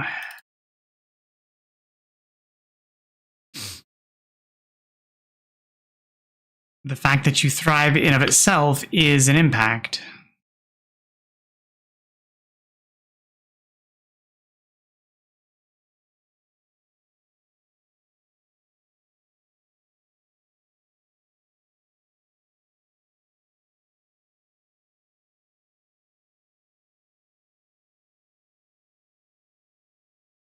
But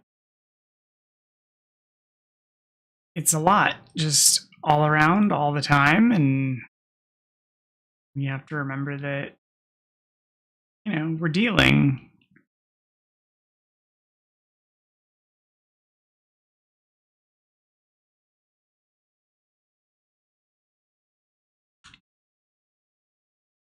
Okay.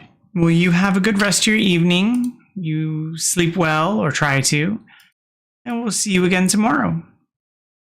You take care.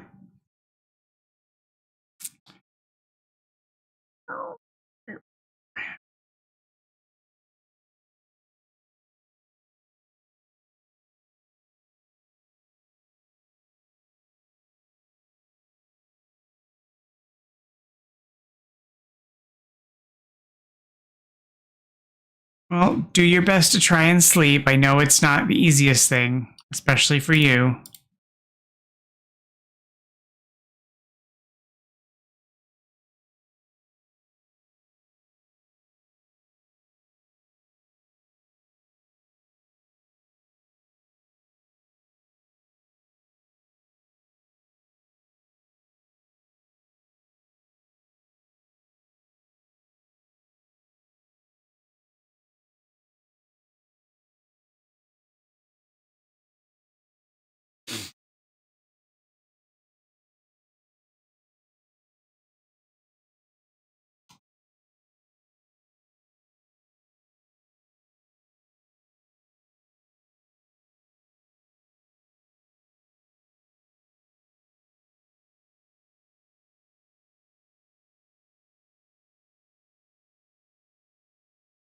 Oh, goodness. So, where do you even order flaming hot Cheetos from?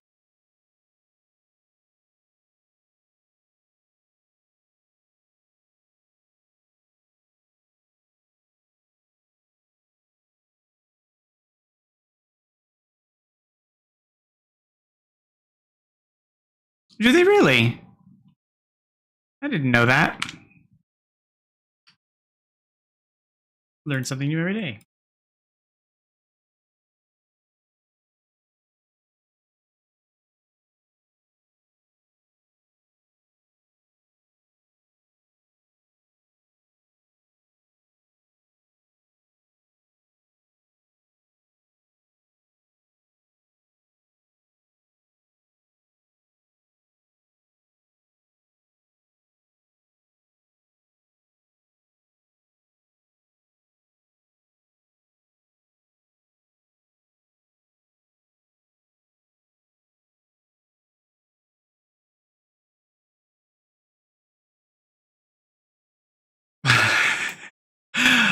Oh man, I remember one night I was sick and I woke up and it was like, I don't even remember if I was actually sick. I might have just woken up in the middle of the night. It was like 2 a.m. and I couldn't sleep. And I got on and I ordered from Wawa mac and cheese because it was like the only place that was open.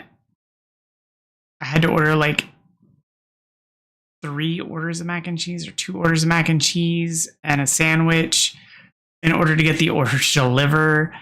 And it took half an hour for a driver to pick up my order because it was 2 a.m. and I was just like, God bless you, delivery driver, for being willing to pick up my order at 2 a.m. because I feel like crap and I can't sleep and I just want something that makes me happy.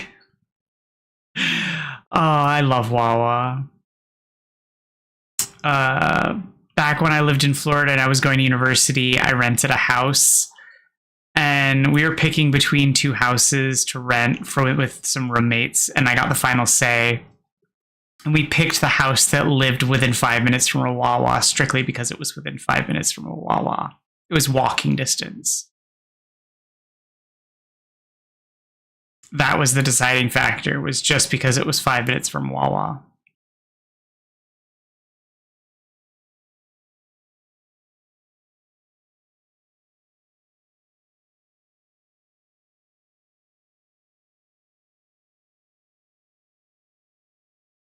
Now the nearest Wawa is like too far away. I miss it so much.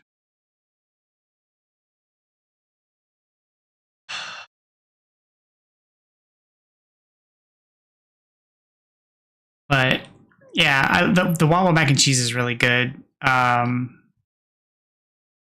a pinch, we have I think it's called a Noodles & Co. Their mac and cheese is okay. Oh, no. Are you not familiar with Wawa?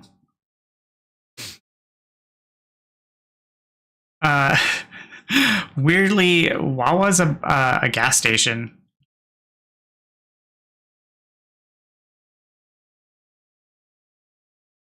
Wawa. Yeah, that's where the name comes from. The sound of geese.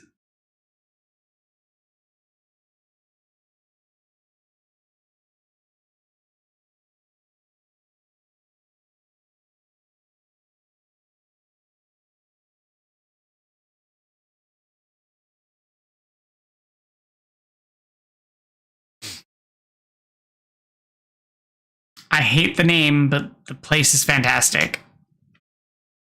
They have great food. The place is always clean.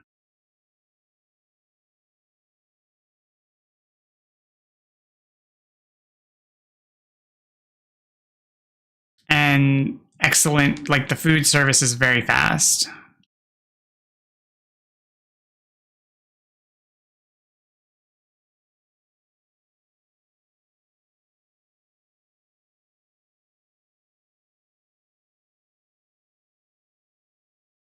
I think it's just WAH, WAH.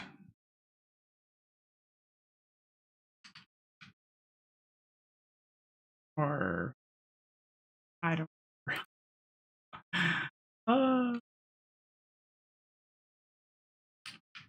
It's WAWA. Sorry, there's no H. So it's just WAWA.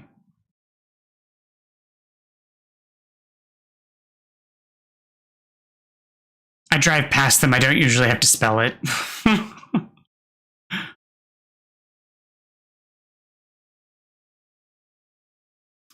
Supposedly, there's another series of gas stations called Sheets, spelled with a Z, that's similar.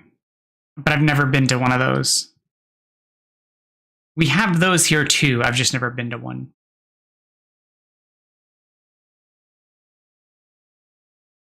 think that's spelled Sheetz.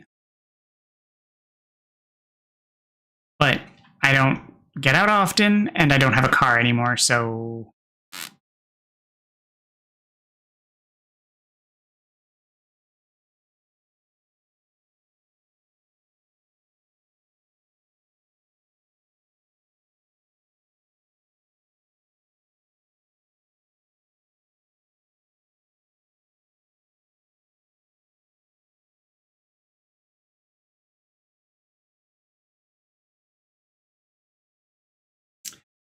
I was so hesitant to go into a Wawa for the longest time. They were also the first place that I had oh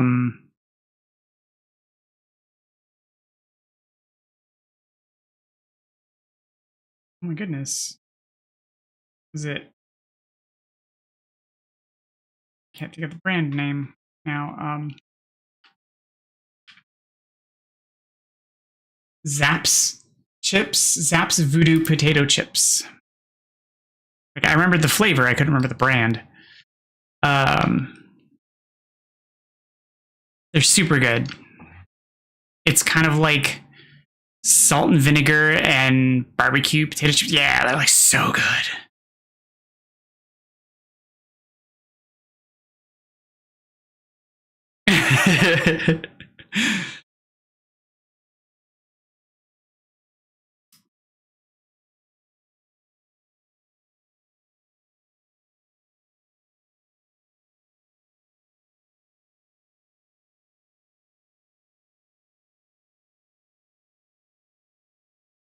They're partially the reason why, like, the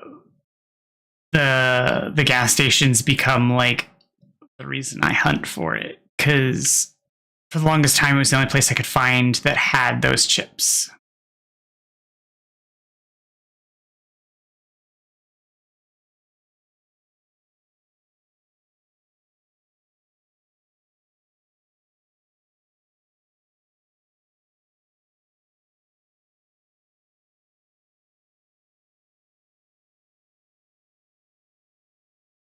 But now, like, the grocery stores around us have them, so I don't technically need to go there. But no, I don't really go out for much, so I don't like. I also don't really eat chips anymore.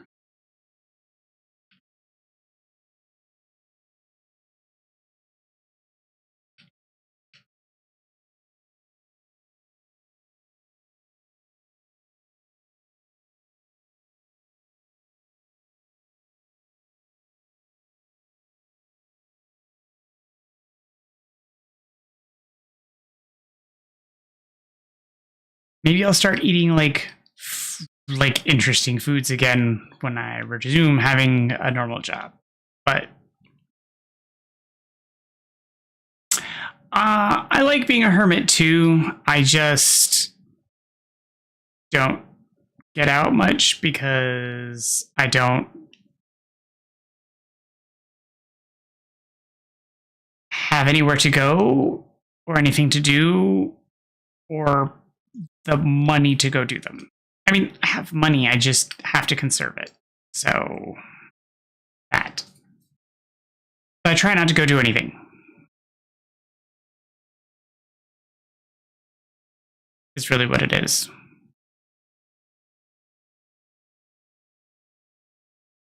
At least until I get a job.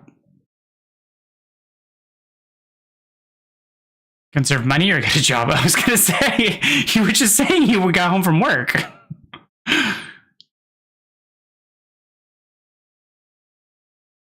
Well, I feel like everybody needs to conserve money, but it's hard to do because, you know, existence costs so very much.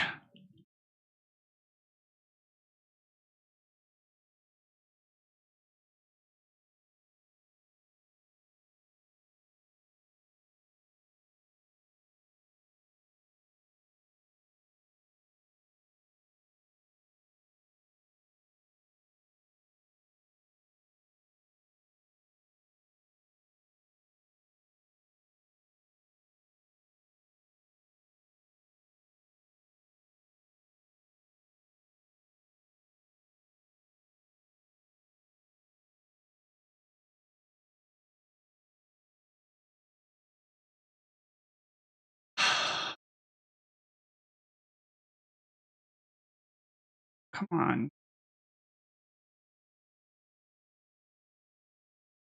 What is that? A drift crystal?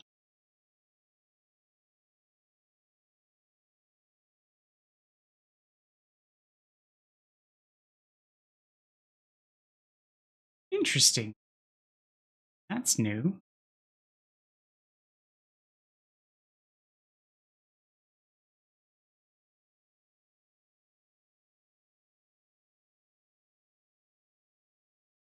Oh, and there's multiples.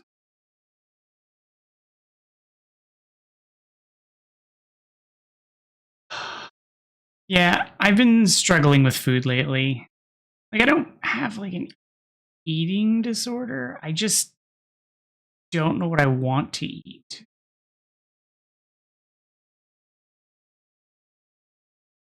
And so, like, I'll wander into the kitchen looking for something to eat, and then, like,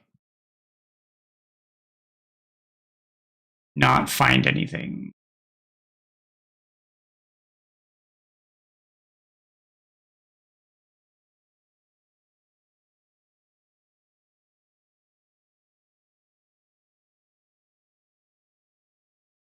It's currently my problem. Like, I don't know what I want to eat.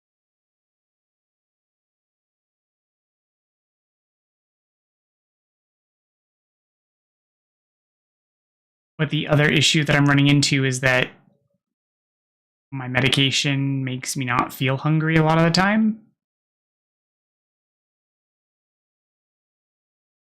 Now, occasionally I feel really strong hungry, and so I do eat stuff, but I don't eat a lot. I have to be careful when and how I eat, because if I eat at the wrong time, it screws up my hunger. So I joke because if I eat a grape before mealtime, I won't eat.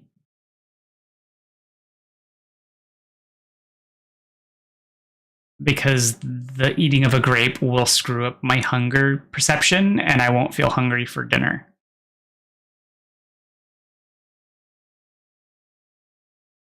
And it sounds hyperbolic, but it really isn't. Um, so I can't snack, like at all. Um,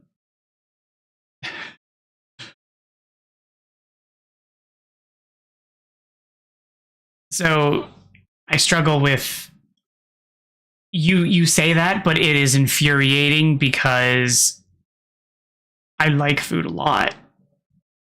And I like snacking on things. I liked snacking on things. Yeah, and I miss it. And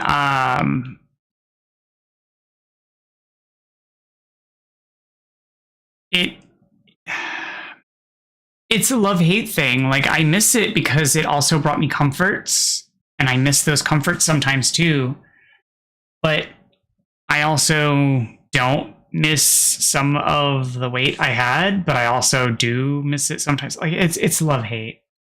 Um, I've been on the other side.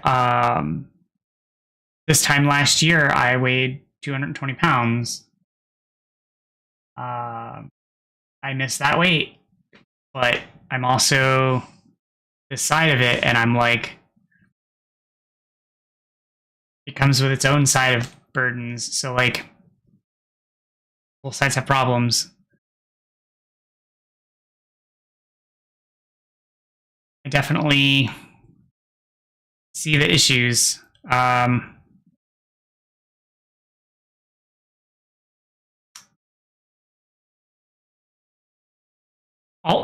Oddly, all of my boyfriends have been tall guys.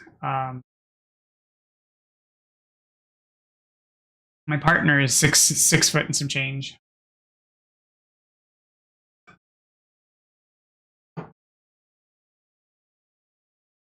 Um,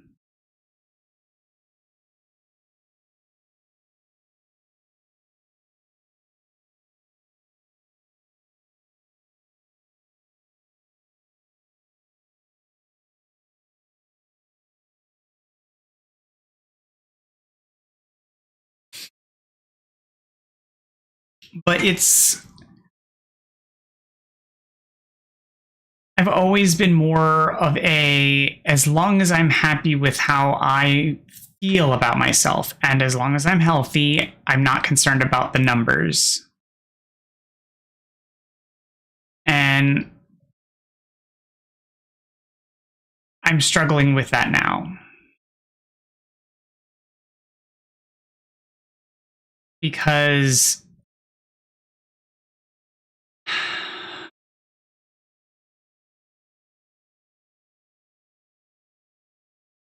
parts of me I'm okay with, parts of me I'm not with the weight loss. And it's difficult in that way to like deal with it.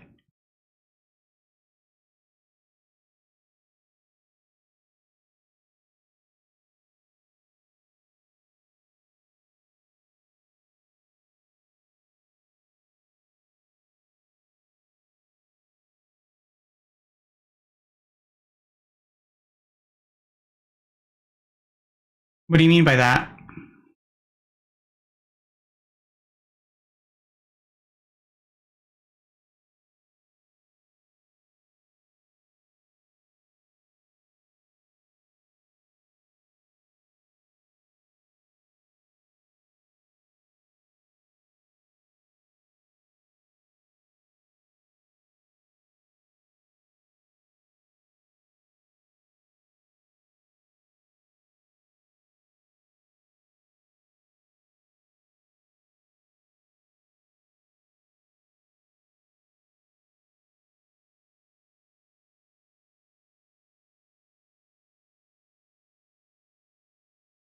What do you mean you don't know what to feel anymore? Oh, okay. As long as that's genuine, like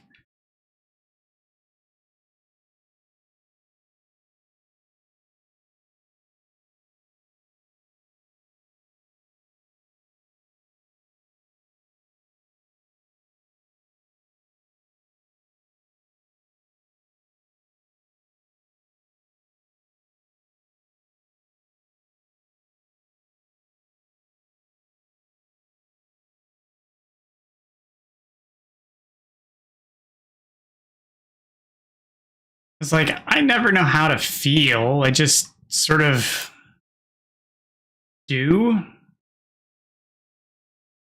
And there's nothing wrong with that.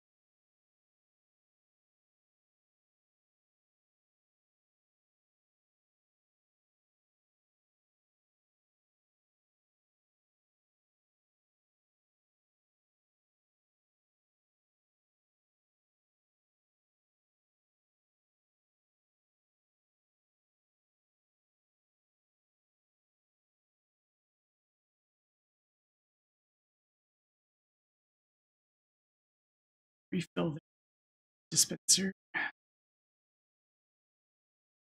because they're out of chickens. See, when you said you were getting hot Cheetos, I was thinking that they were like those hot chicken fries.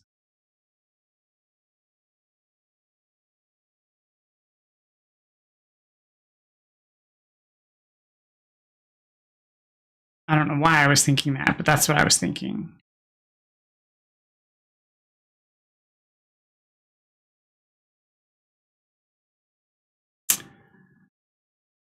Oh, they're basically like chicken nuggets, but French fry shaped, and they're spicy.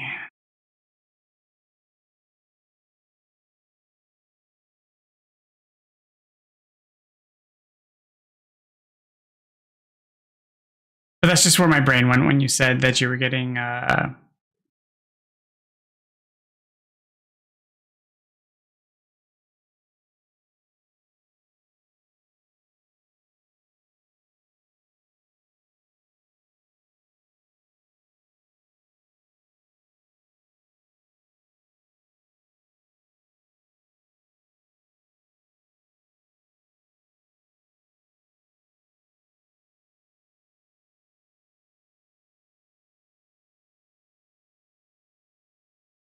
Oh, have they not have your your hot Cheetos not shown up yet?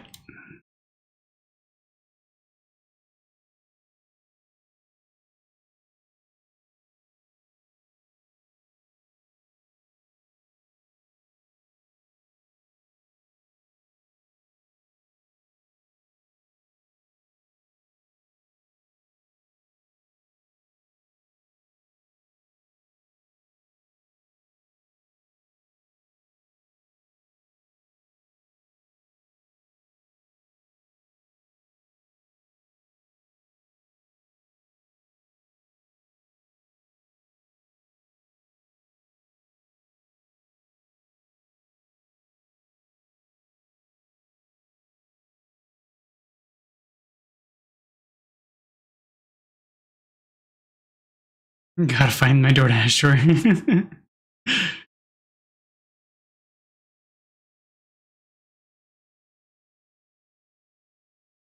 Gotta go. Okay. Well, you take care. I was gonna wrap up anyway because it's after 11. You take care. Thanks for stopping by.